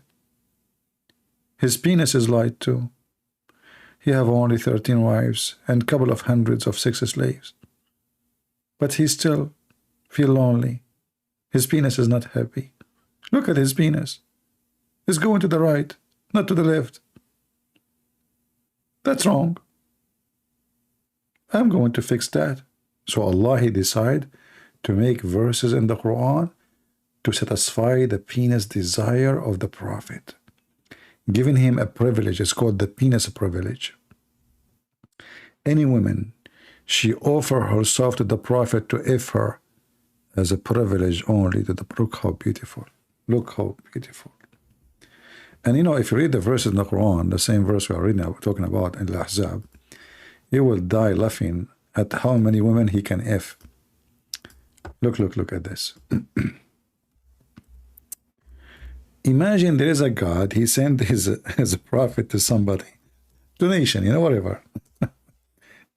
And then this God, he sent him verses, holy verses, brother. And those verses are telling him who can be in his bed. Look at this. Look how deep it is. O Prophet Muhammad sallallahu alaihi wasallam, verily you have made lawful for you your wives. Allah, don't you think it's too late? I mean, you just told the guy after he have all those bunch that now they are lawful for him. So what about I eat pork and then you tell me after I eat it if it's lawful or not? What if I sleep around and then after I sleep around you tell me I made it lawful for you, Krans. So my friend, Allah made lawful for you your wives, okay? And the women, they paid their mahar, okay? And you know, it's made lawful for you. Look at the translation, you know, right? And the women who are owned by your hand, you can rape them, slaves. Your right hand possess. And whom Allah, he give you. And now he start counting. And the daughter of your paternal uncle. And the daughter of your paternal aunties. And the daughter of your partner uncle. Maternal uncle. And the daughter of your maternal aunties. And the women who immigrate with you, all the Muslim women who immigrate with you, all of them, if them, all of them. I mean,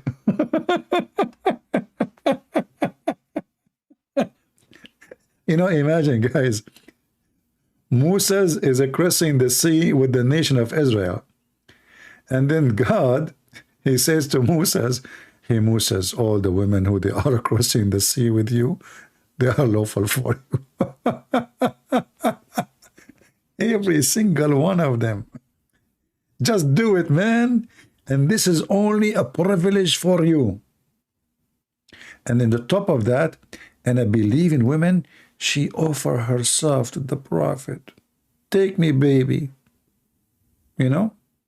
Baby, take me. Yeah.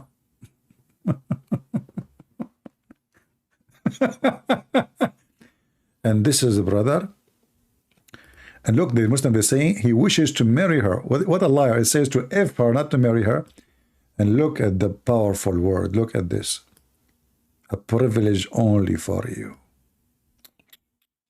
See, Muhammad, he don't want anything from this life. He just have a privilege of the booty, the money, the sex, the vagina, you know, his penis. He is very humble. He don't want anything. I mean, what he want from life? He want nothing. Yes, he have a privilege, a lot of women to sleep with him, but because he is working hard. If you work hard, Allah will reward you. You know what I mean? You know the thing. I don't know how to say it. I need to get Joe Biden to teach us how to say this word. You know the thing. You know, like you need somebody who speak the language of Joe Biden in order to, yeah, you know the thing. You know, a Muslim man, he can have up to 4 wives. Muhammad, he have no limit, brother. Why? Because he's a prophet. Makes sense. A prophet, he suffer more than others. He's sacrificed. This is sacrifice from the prophet. You know, you can put yourself in his shoes. There's a lot of horny women in this earth. And the prophet, he can satisfy them all. He can do what nobody can do. And look, the prophet, he cannot, even his bed cannot have more than 4 women in the same time anyway. So he have many beds, like you cannot see them in the picture. And look at the sign in the top of his head. This is by the grace of my Lord Allah. A lot of grace, brother. A lot of grace. And by the way, Aisha, she said she never saw the private part of a prophet of Allah.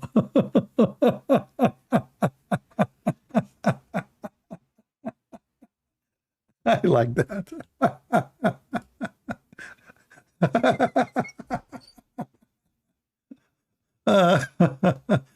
I mean, imagine your wife, you sleep with her almost every day, but she never saw your private part. What the heck? Is it because it's so small? Is it because it is hard to see? Is it because... Never, never? Are you sure? Like not even once? I better go before I die from laughing.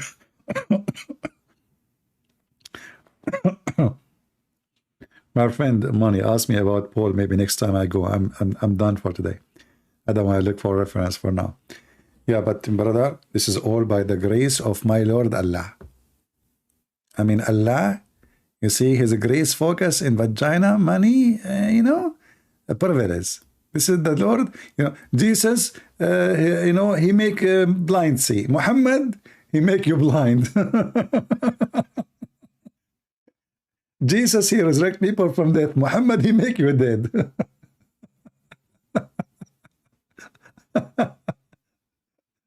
Jesus, he forgives sin. Muhammad, he do the sin. I mean, do you see the privilege? This is by the grace of my Lord Allah. We have to be honest here. This is very, very, you know, very serious business. Prophet Muhammad is the best. Forget about the rest. Don't listen to those kuffar. They say to you things about, and look, we have Quran next to my, look, I have Quran next to that bed. Did you notice it? Did you notice it? You will notice that sheikhs, when they make videos, they put the certain books, not only sheikh, even the people they claim, like even they claim to be Christian, etc. So they put like the Bible behind them. Like, see the Bible behind me? Look, it's behind me. I am a scholar.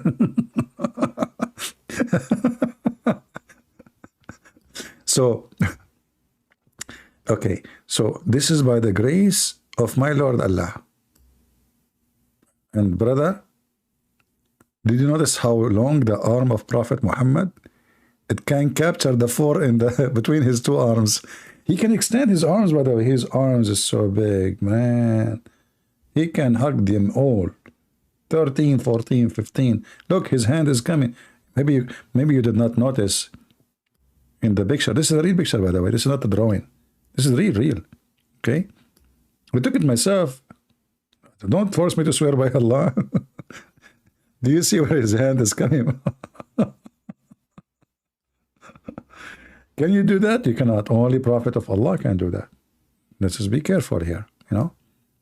Only Prophet of Allah can have sex with all his wife in one night. Have you ever heard of a prophet? Any man, he can have sex with 13 women a night? I mean, what the heck is that? And why you do that? Let's say for the sake of argument, he can do it. But why? Hold on. Yes, I saw somebody. David, brother. Solomon, brother.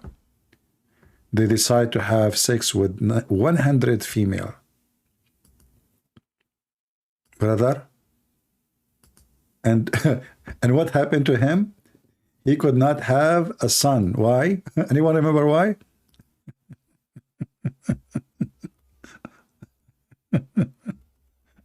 He forgot to say inshallah.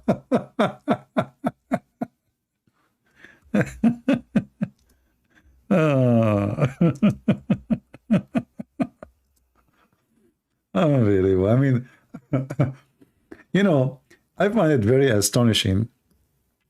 I mean, I know there's stories. I heard them. I said them 1,000 and 1,000 of times. But each time I say them, I laugh as the first time I hear them. Honestly, I laugh from my heart. Unbelievable. You know, this is the most stupid, you know, crazy. You know, crazy religion. Prophet Sulaiman, brother, he decided to do boom boom to all his wives. And Muhammad, when he repeats the story, sometimes he makes them 70. Sometimes he says 99. Sometimes he makes them 90. This idiot, he forgot what he just said. You know, he cannot even say the number correct. I mean, this is what happened when liars, when they speak. Look, look. Here the hadith says, excuse me again, Allah Messenger is saying that Sulaiman, the son of David, once he said, I will go around in the night to my 90 wives and do boom boom with every one of them, and she will give birth a child. I mean, Sulaiman, he can F 90 women, brother? I mean, are you sure they are not 70, not like 89? You know? 90? I mean, what? Look, here Muhammad, he made them 70. Look, look. It was 90, right? Look. Solomon, the son of David, said, Prophet of Allah said, tonight I will sleep with 70 ladies.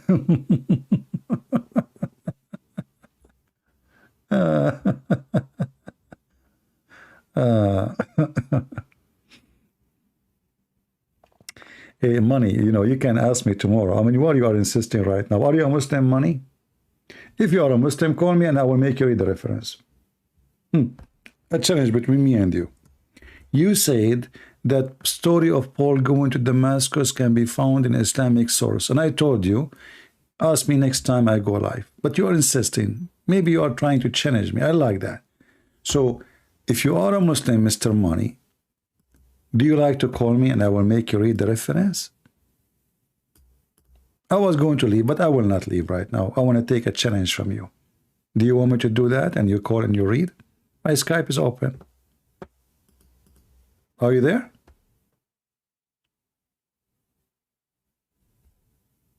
What is this like you insist? You said, do you think I'm work for you? If you are a Muslim, challenge me and I will stay. And I will show you the reference. And I will force you like a puppy to read it. So do you dare? The one who don't show it is a coward. The one who don't read it is a coward. Are you going to go quiet now?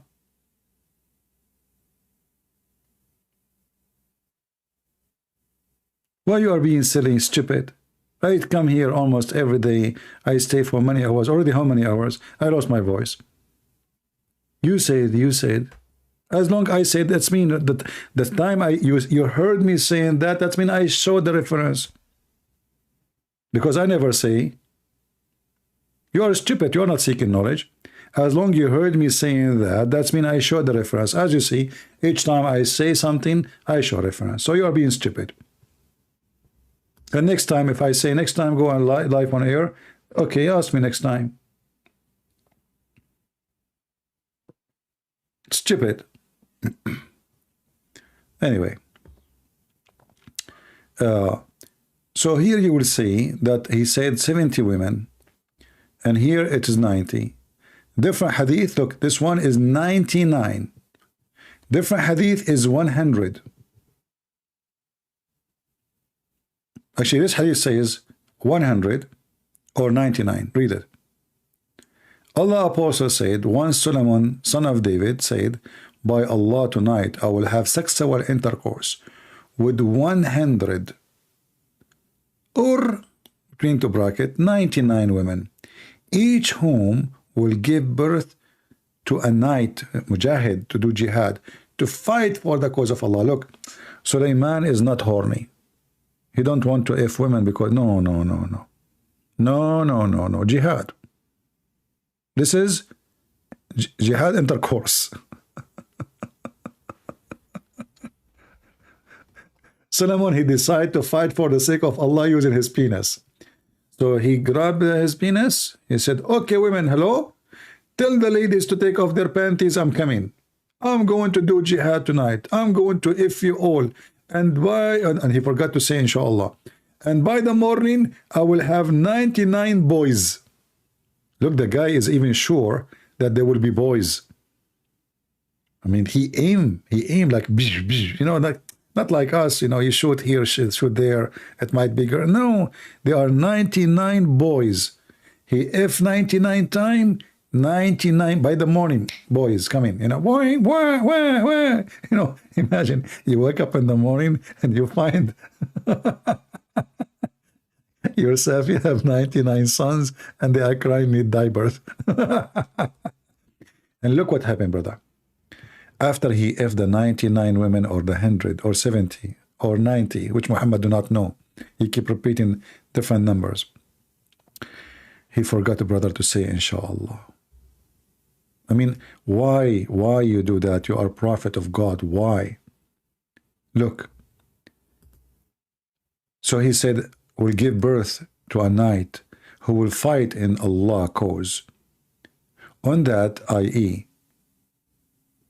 if Allah wills. But he did not say that. He did not say Allah, if inshallah. Why?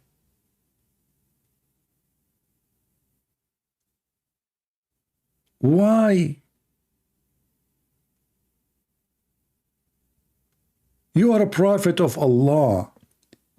And now you are going to do jihad and you want to F 99 women. I'm not going to ask you what battery you are using. If you can tell me behind the chat, let me know, please, because I want to buy it.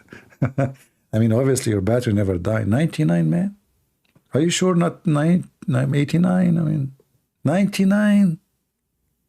I mean, come on, between us. 99 women in one night? Okay, hold on. I want to use my calculator. Let us say Solomon, he started. Let us say Solomon, because he, you know, have to wake up early in the morning to pray to Allah. So he sleep only 8 hours. Okay? So we have 99 women. We are going to divide it to 8 hours. Sulaiman, he have orgasm every 12 minutes and 37 seconds.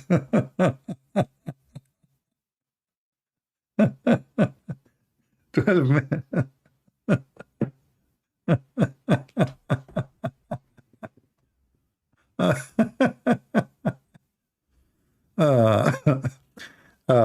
You know, we pinned by mistake a wrong message. Money, obviously you're an idiot. It's time to block you. But I will show the reference for the one you asked me for. But because you are an idiot, you keep repeating the same thing, I will block you. Here we go. And you are saying you downloaded my books from illegal website, and he keep repeating that. Look how decent he is. I downloaded your books from illegal website, okay?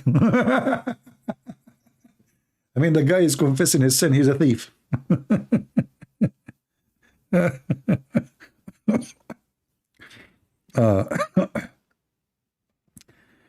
Let me find some reference about Paul. Not for this donkey who asked for it, just for people.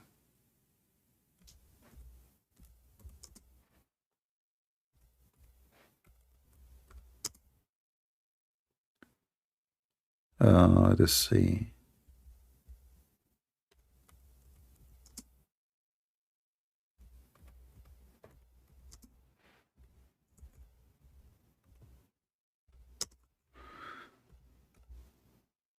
There's many books about that, actually. Let's see which books we will read. I mean, aren't you even ashamed to say that you are stealing my books? What's wrong with people? No dignity, no honor. Maybe he's mental.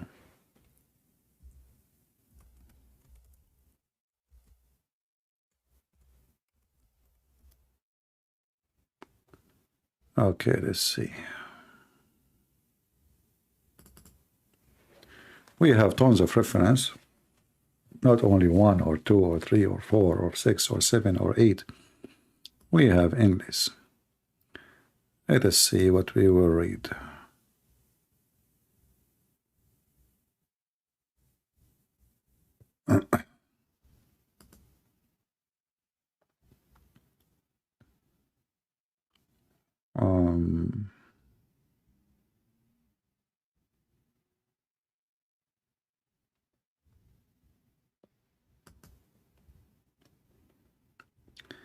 All right, this is actually, we can find, this is the first one. Well, this one will be enough initially, because this is a very well-known scholar. The Muslim, they worship him.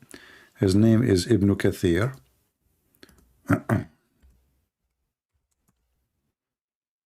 Here we go. This is the book of Ibn Kathir, Al-Bidayah and Al-Nihaya. I will put in the screen. The website, any website, not necessarily Shia. Ibn Kathir is a Muslim Sunni, is not a Shia. All right.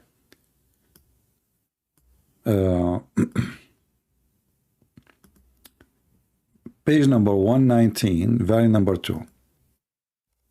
Page number. Let us use Google browser, so we can use Google translation.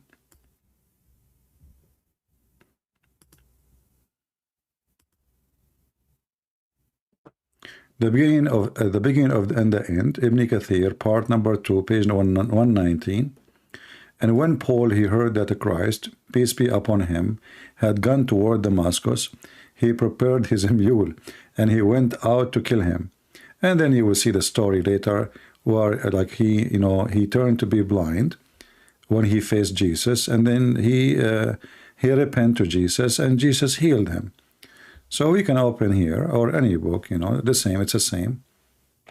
And I have tons of reference, not only this,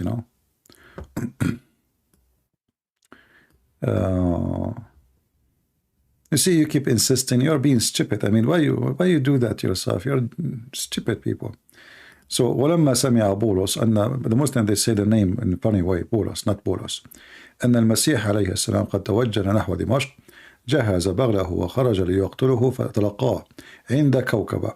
فلما واجه أصحاب المسيح جاء إليه ملك فضرب وجهه بطرف جناحه فأعماه. So when he came to kill Jesus, he came to an area, it's called Kaukaba, and when he saw the disciple of Jesus with Jesus, an angel came to Paul, and he hit him with the edge of his wing, and he made him blind. And when that happened to him, Paul, he became a believer. So he come to Jesus and he apologized for what he did, and he believed in him. And then it's accepted from him. And then he asked Jesus to wipe his eyes, so may Allah give him ability to see again. And he did. So let's use a translation here, Google translation.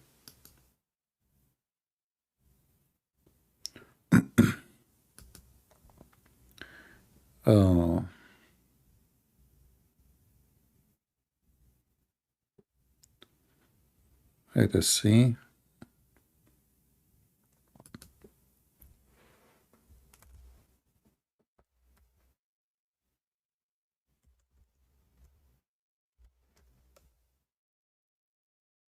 Yeah, here if you go down in this part here, it says, and when Paul he heard, is the text, guys, clear for you?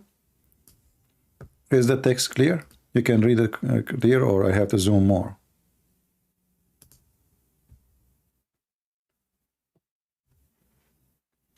So when Paul heard that Christ, peace be upon him, had gone toward Damascus, he prepared his mules, and he went out to kill him.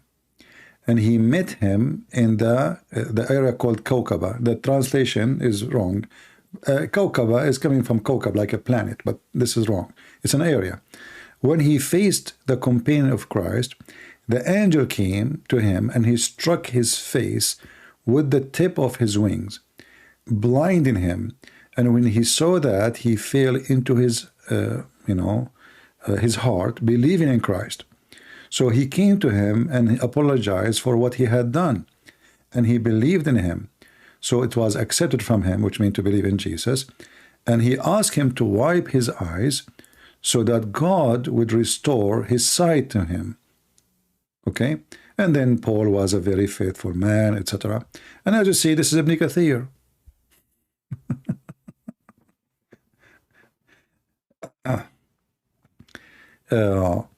But let me give you the, actually let me see if I can give you a better link than this one, because this one, the title have an Arabic address. I will give you this link, actually. Hold on, and I will give you another one. But I need to shorten it first because it have Arabic. This is a kind of a website make Arabic in the address, which will not be able to be posted in Google, in YouTube. Shorten link. But anyway, we gave you the name of the book, the page, everything, you know. Even if you are watching the video later, you don't have the reference, you know where to find it. If you have the book in English, I don't know if it exists in English or not.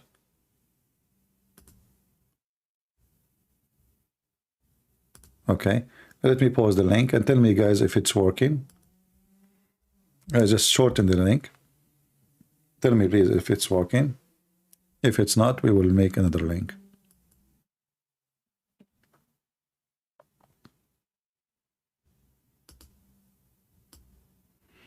And let me open another website. Oh, this one we cannot open it. This one cannot be found.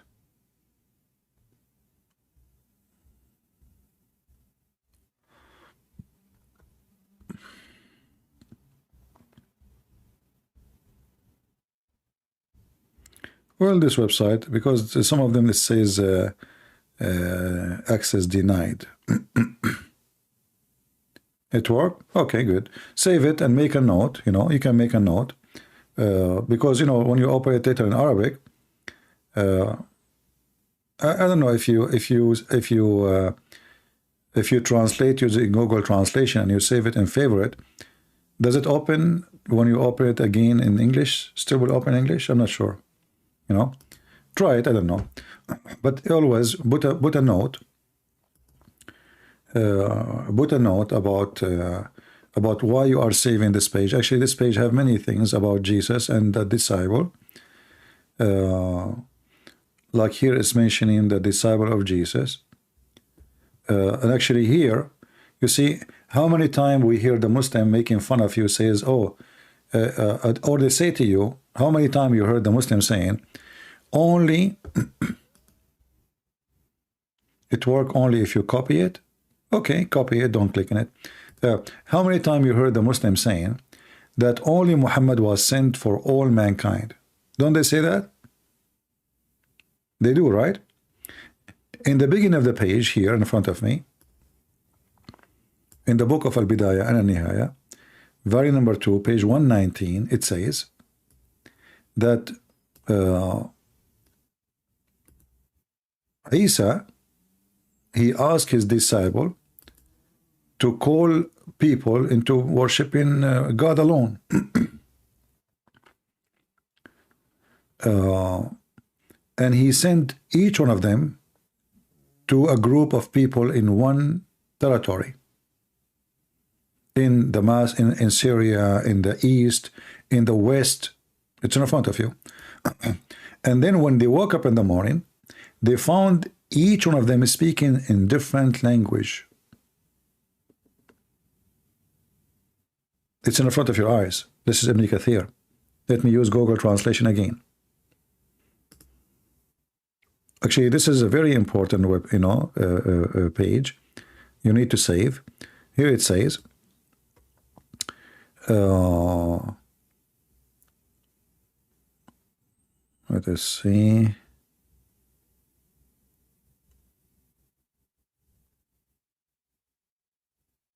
Yeah, so he asked the people, like translation is not coming right. He asked the people to go and to invite people to worship God alone, who has no partner, appointed each one of them to a group of people in one regions, Levant land, East countries, Maghrib, which mean the West. So East, West, everywhere. Syria, Iraq, East, China, West, Europe, etc. So, and then every one of them, those disciples, they want to sleep. In the morning, they wake up speaking different language, whom Christ sent him to. Do you see it? Do you see how they lie when they say that, oh, in Islam, we don't believe that Jesus was sent to all mankind, only Muhammad? They lie in everything. But this is their book. This is Ibn Kathir. Again, as you see, this is the beginning and the end of Ibn Kathir. It's in the front of your eyes.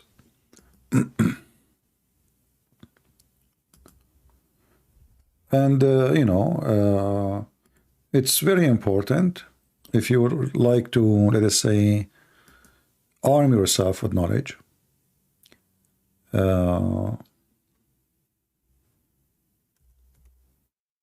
To save those references. Like you can save this link twice, actually.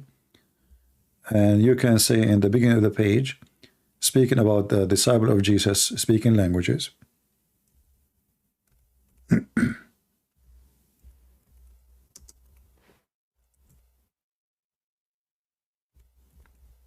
But you know what bothered me?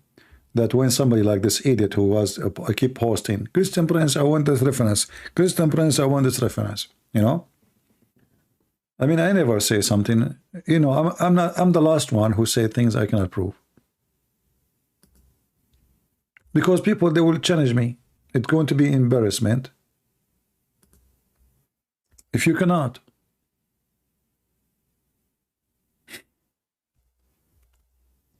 If I don't know, I will not mention it. I will not say it because that will be bad.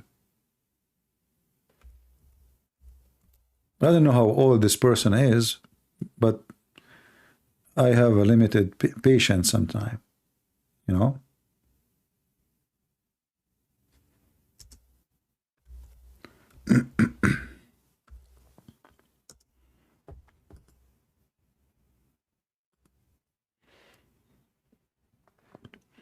You know, I am a person who don't prepare for what I will say. Like you see, today I was going to go live to talk about what? The bathroom of Muhammad, right? I saw a video of Sheikh Omran. I changed the topic just before I go. You know, that's why I said, okay, you know, tomorrow they are saying in the news we have a very bad weather, we might lose electricity, etc. I said, maybe I cannot even go live tomorrow. No, they cannot say this is Shia website. They cannot, because this is the Ibn Kathir. Who cares about the website? Website is a website. Find Ibn Kathir. You find it, Ibn Kathir, Al-Bidayah and Al-Nihaya, the beginning and the end, in any Islamic website. And that's it, page number 119, part number 2. Who cares about the Shia website? You know? Yeah.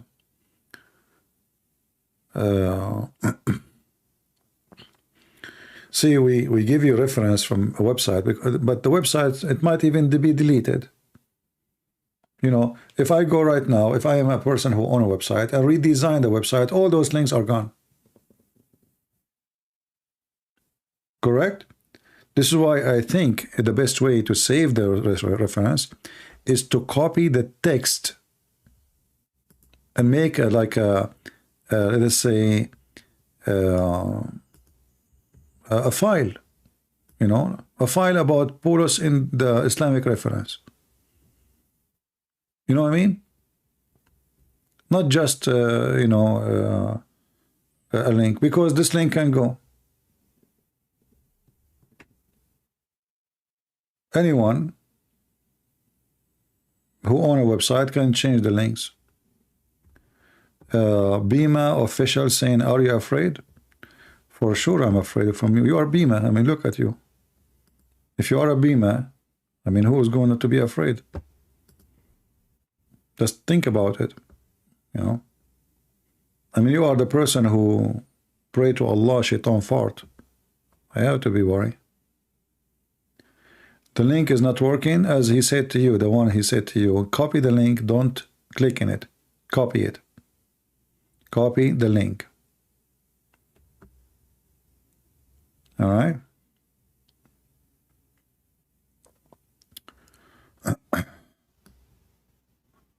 Like if you want to save it in your, you have a file,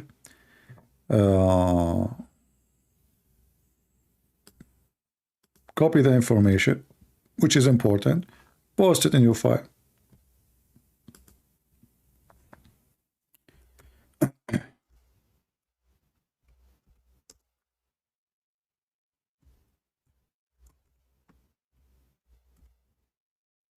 Very simple.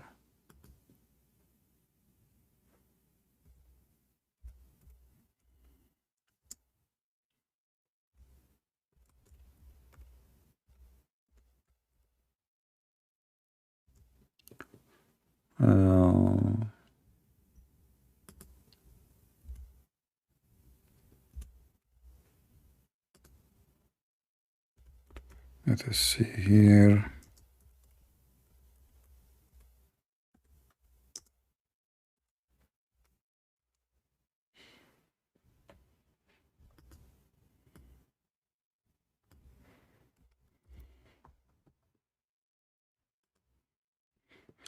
Time will come and you will start, you will, you know, like when you need the reference, you will not find it because simply you did not save it in the correct way.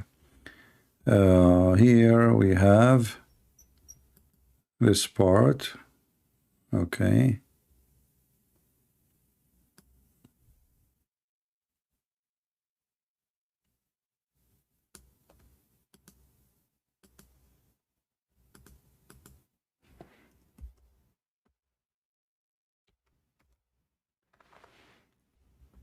All right.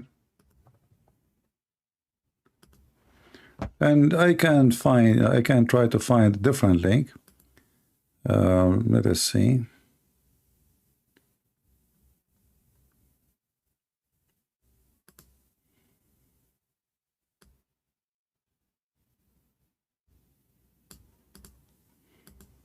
Let us try.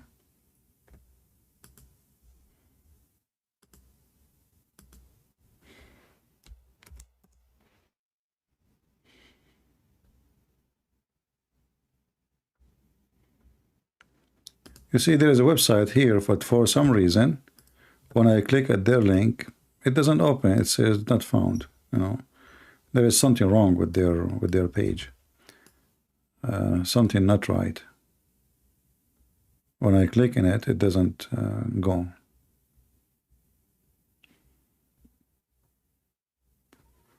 Let us see this one.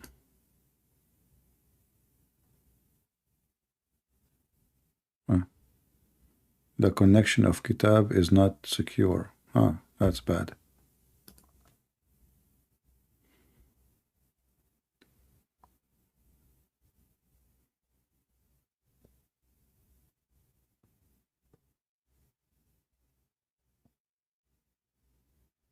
Yeah, well, until now, this is the only link is working, as you see.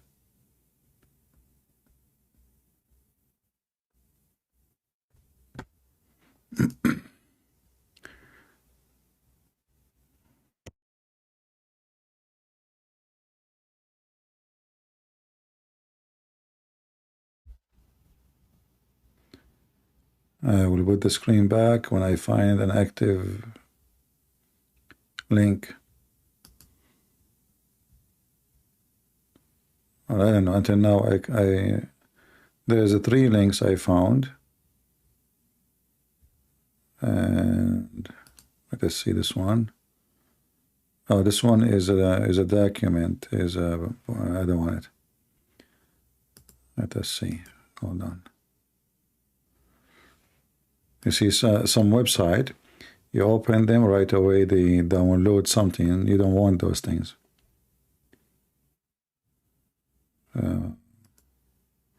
Even it might be good, you know, but I don't trust such a method.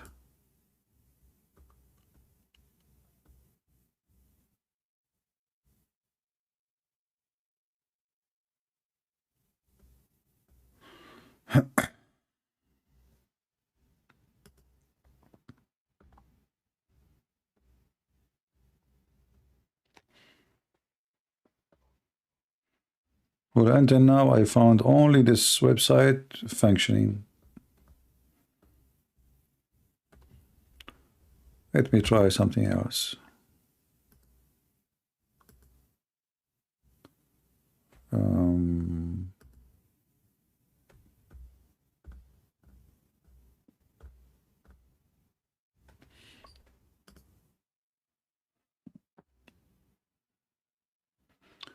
And now even Shia library is not working. What the heck is that? Let us continue here. Yeah, now it's working again. All right.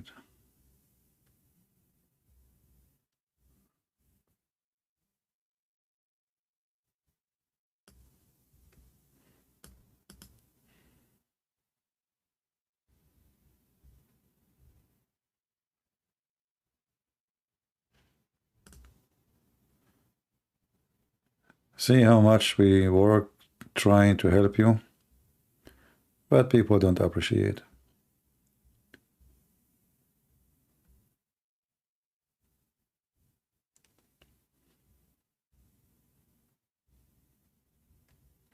Okay, I found this in wiki source, but it's in Arabic. Let me pause there. It have an Arabic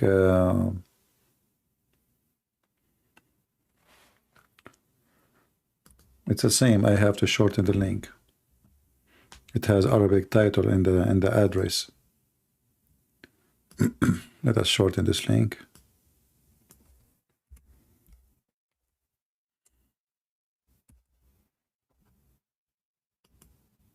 Uh-oh. Let us see.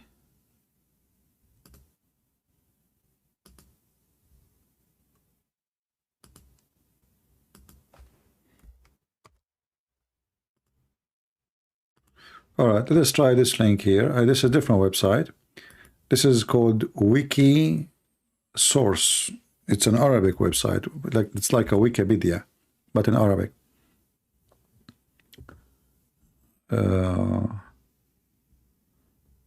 But the bad thing about this website, actually, it is so long and it's hard for you. I don't advise you with this link, but if you want to keep it, it's up to you. Because it's hard to find. I mean, they have the whole book in one page, those people here. The whole book. So I don't think it's a good idea, but I post it for you anyway, if you like. It's up to you. Let us see a different book.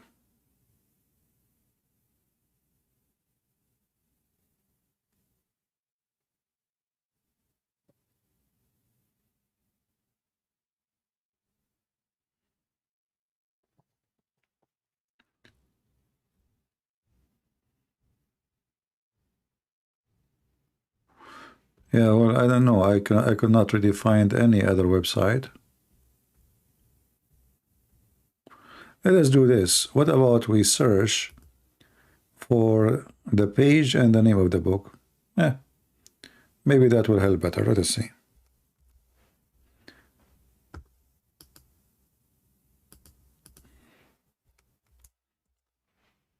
Okay. I find the book. in the CIA page. Who want the CIA page? I mean, I'm really astonished with the CIA library. They have all the terrorist books. Look, this is the CIA page. Oh, here we go. BB, he found his. Thank you, BB. Thank you for help. So finally, we found somebody. BB, do you speak Arabic, right? Do you speak Arabic?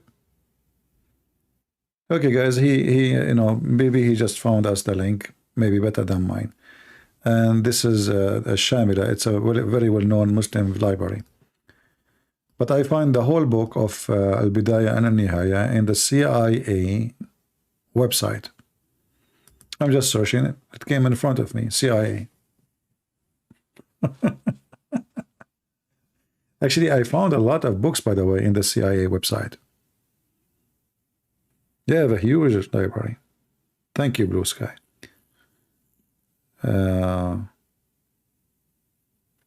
Yeah. BB, are you a guy or a lady? I don't want to speak to you as a guy if you are a lady. I don't want to speak to you as a girl if you are a guy. Just let me know.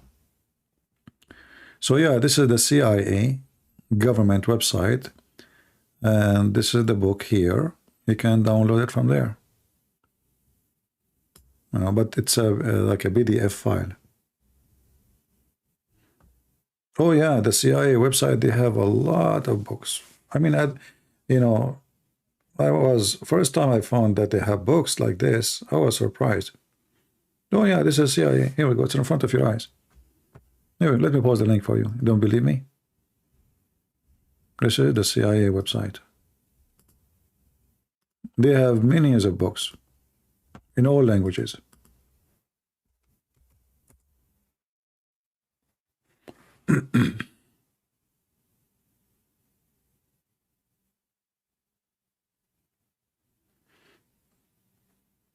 Yeah. Anyway, BB, he posted a website. I guess it's working. So you can click on it and you can save it. Yeah. All right. Guys, I will try to come tomorrow, but based on the news, we will have a very bad weather in the coming few days. And they are warning us to get ready. We will lose electricity. Oh, people will not be able to walk outside. I don't know what will happen. So I have a lot of falafel. And my heater is broke.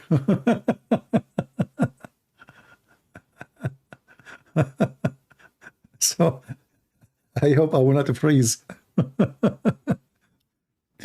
know, imagine I'm talking to you like, guys, you know, they said in the news in some areas it's going to reach -60. I don't know if it's true or not, because it's the news, you know, they exaggerate, as we said. But if the news say -60, maybe it's going to be I don't know, 40. I mean, they exaggerate always. We will see. We will see what is going to be. And this is the result of a global warming. You know, global warming is working, obviously. And Joe Biden want to fight the global warming. Yeah, it's warming. It's warming up. What you can say. Just face it. So, okay, thank you, BB, for telling me. So, guys, I want to say thank you for being here. I hope that you have a good time with me today. As you see, we are here. We don't make speeches, you know. We do the work. We provide you with all the information you need. Our program here is a school. It's better than any school you can imagine. I'm not speaking of my program because it's my program, but it is better than a school. Because here we arm you with the knowledge, with the reference, and you don't even work for it. You just sit there in your bed, drinking your coffee, your tea, maybe your TV is on, and me, I cannot even go to the bathroom. For how many hours I'm here? Each time I go, I stay 4 hours, 5 hours, sometimes 7, sometimes 8. And for you, you go Go eat maybe. Maybe you are eating right now. Maybe you are drinking. Maybe your wife is next to you. Maybe. For me, it's a different story. What I do here is very important, but I'm not doing it for myself. I'm doing it for you. And I hope people, they will get the benefit of what we do. Not only they are wasting their time. We are not here to kill your time, neither to kill you, but to save you, to save your family, and we are here to save the Muslims too. Deception is our enemy. Ignorance is #1 enemy for a human being. People die because of disease, because of ignorance, not because of knowledge. If we know how to fight them, we will not die. So ignorance is the source of every pain we have. We don't know what to do. You get sick, you don't even know what's happening. The doctor, he guess. If he gets right, I gave you the right medicine, you are lucky. If not, you are unlucky. So in the case of history and religion, there's no guessing. I do not need a doctor to guess for me. We can find the resource, we can study them, we can analyze them, and we can come with the conclusion. There's no guessing here. We have all the material we need to come with the good conclusion. Either it's bad or good. And the conclusion is, based on all my life studying and reading and trying to understand, that I am, as an Arab Christian, I could not find better than the name of Christ to follow. Trust me, I live in a free country. I can be an atheist. Actually, if I'm an atheist, YouTube will allow me to collect donation. But I'm not. The second you are a Christian, they will fight you everywhere, even inside America. So I choose to be Christian for a very, very important reason.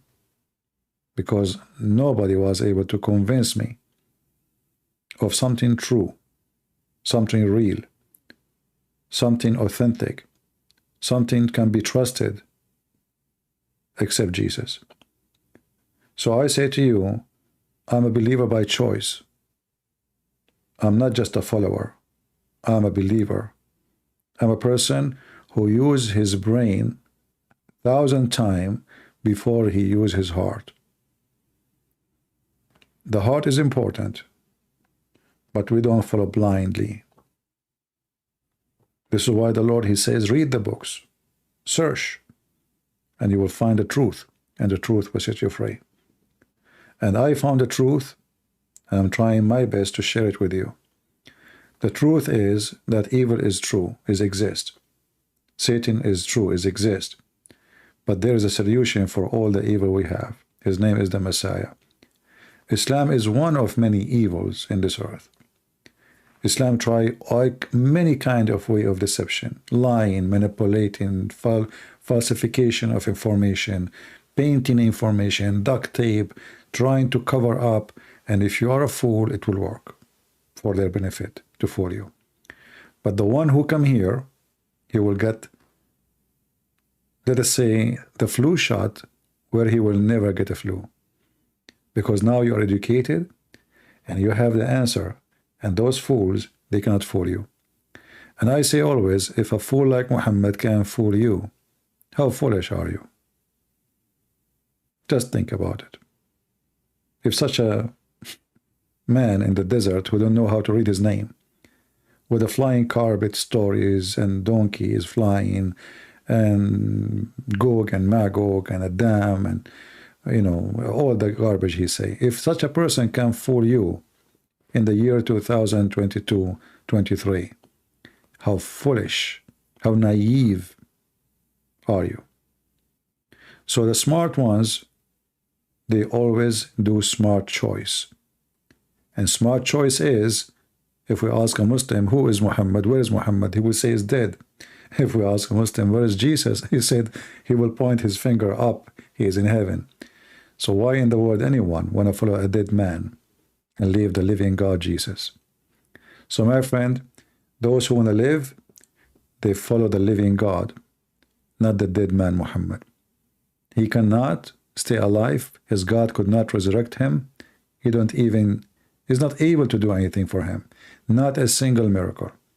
when we have in the same time Jesus. Every time Jesus walk, he do miracle. Everything he do. Actually, the Bible says, if you go in John 21, there are also many other things which Jesus did. The which of, I don't know, I don't remember it in English correctly. Let me open it. Which of, if you should be written every one of it, there's no way we can write it all. Let me open the verse just to be sure. I mean, I know the meaning perfectly, but I don't remember it perfectly in English. So, and there are also many other things which Jesus did, that the which of, if they should be written, everyone, which means every one of those miracles, I supposed that even the word itself could not contain the books that should be written. I mean, there's no books can write the miracles of Jesus. What we have in the gospel is some of the most important things happen, most important event. But as you see, nobody can write how many miracles he did. Jesus is a miracle himself. He is a walking, talking, living word of God. Whatever he touched, it turned to be a miracle. Whatever he say, it turned to be a miracle, to the point there's no book can contain the stories and the numbers of his miracles. So why in the world anyone will be even thinking for a second to leave Jesus? Unless you are a person who is pervert. You want to follow a God who will promise you a lot of sex and gold and silver. And we know who is that. That is the tool of the devil. Those who worship material, gold and silver. Those who go after their sexual lust, which God did not give you to be a lust. He gave it to you so you can have a family, so you can have children, so you can love your wife and your wife love you. It was not made for a lust. It was not made just for a desire. It was made for a family purpose. So you might be produced, and you might be enjoying your life better by having a family. So with Jesus, we are superior over the devil, and we are victorious. In his name, we have victory. In his name, even if we die, we will live. In his name, those who need, they will be answered. And those who they are suffering, they will be healed. In his name, my friend, life is different. And Christmas is coming. But remember, Christmas is not about a tree. Christmas about you living Jesus' life. Is about being loving, forgiving, back to your humanity. Love your family. Be decent. If you are a person not doing things which is not right to your wife, repent. If you are a woman, you are doing something not right to your husband, repent. Repent is not, it's not like you are going to be in humility. No. Repent is a good thing. Repent is a way to fix things. Repent is a solution, is not a condemnation. Repenting is the best thing a human being to have, because we can repent. Animals cannot. They don't even know what that word means. So when we repent, we are not being like thrown out in the street, or we are bad people. No, we are the good ones who repent. You do wrong, yes, but when you repent, you are a different person. So fight your wrong by repenting, fight your wrong by being a new person, and let us pray that this coming Christmas will be Christ in your heart and will be a true light, not a tree light. A tree light is, okay, fun maybe for kids, but there is a real light in your life. Try to change yourself. Look around you. See what you have, what's wrong with your life, what is missing. The Lord will help you. And when you are doing wrong, repent. So you can see, because when we are doing wrong, we are blind. And the other day I was working in the house and I needed a hammer You know, those rubber hammer to hit the tiles with it. I'm fixing tiles. And I could not find it. I look everywhere. You cannot believe it. I mean, I need it badly. I don't want to buy a new one. And you believe it or not, after looking so much, I did not find it. But later I found it. It was just in the front of me. How in the world I did not see it? Blind. We see, we have a sharp eyes. I can see, I can read it from far distance. I have a very sharp vision, but I could not see a hammer in front of me. Why? Because there is something controlling my brain. I need to find it, and I'm rush, and I have the cement is going to go dry, and you know, you are in a panic. You could not see it. I could not see it. And there's many things in our life is the same. There is something in front of us, and we don't see it because we decide to go blind. We don't want to see it, even though we are looking for it. It's in front of you, but you cannot even notice it there. So look around you and see how many good things are around you. Maybe the hammer I could not find, you find when you need it. How you can do that? Just don't go panic. Just remember that you are not alone. And, you know, I'm not talking about a hammer for fixing. I'm talking about a hammer to fix your life. Sometimes we need a hammer in our life. We need a hammer in our relation. We need a hammer to nail all the bad things, to fix those nails when they are coming in our way. You can find it if you decide to find it. The Lord, he says, knock at my door and I will open for you. So don't depend on yourself alone, and don't think you are the smartest. The one who thinks he is the smartest is the foolish. This is what I learned. Until now, after all the books I did read, I can say to you, I know nothing yet. Humbly, I say I know nothing yet. Because it doesn't matter how much you know nothing. But there is one thing which is important to know, more important than all the books, is your salvation.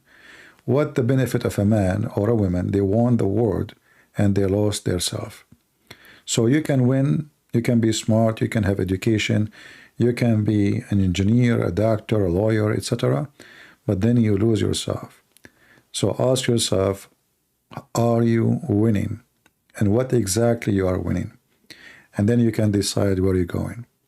If what you win is just money, you are a loser. If what you win is just parties and what you call it fun, you're a loser, because sooner or later you will get bored and you will find that those parties is meaningless, useless. You don't even want to go. If you are a person who live for pleasure of food and sex, by time you will see, you will get a little bit older and you will say that it's the same thing, nothing changed.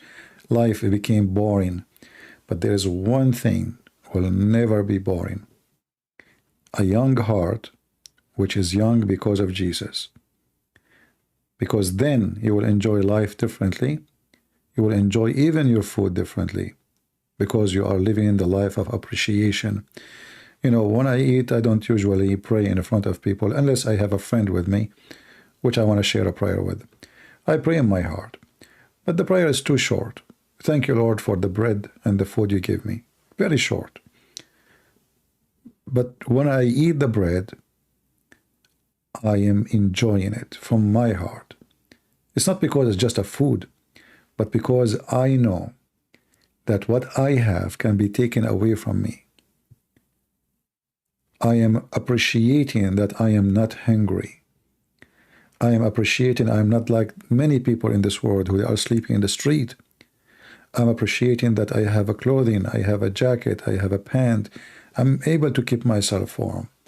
I appreciate that the Lord, he gave me a roof, a ceiling, a light, a computer, people to listen to me. I appreciate that I have 100,000 subscribers. Millions of people read my books and watch my videos. How I cannot be appreciated. In the same time, you yourself, you have way more better than what I have. So learn how to appreciate, learn how to see what you have around you. Learn how the wife appreciates her husband, not to condemn him all the time. Maybe he have a failure, but you do have a failure too. I have a failure. All of us, we have failure. Encourage him so he will fight it.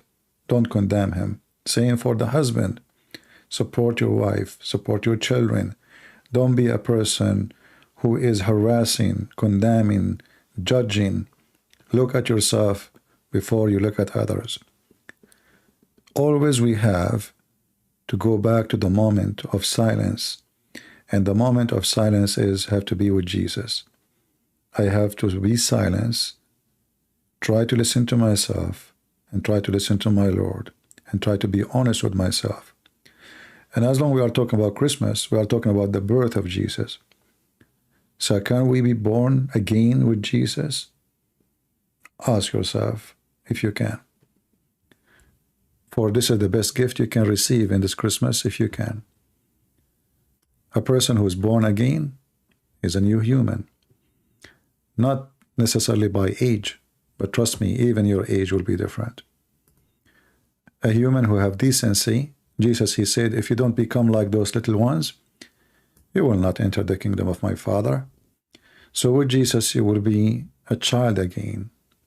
A child even by age, a child by honesty, a child by thought, a child by desire, a child of life, a child of God.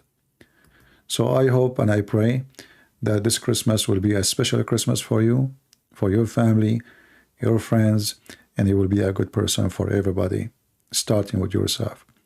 And the person who don't want to be good to himself is the one who seek pleasure, which is meaningless.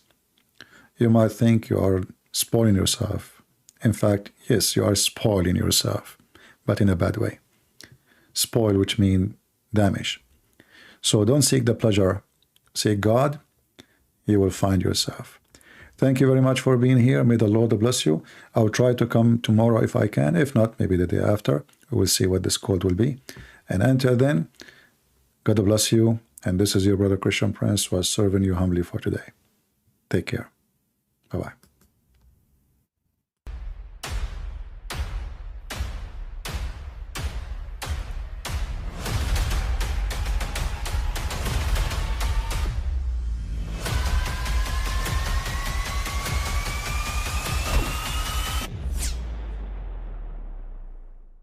But I mean, again, he doesn't know who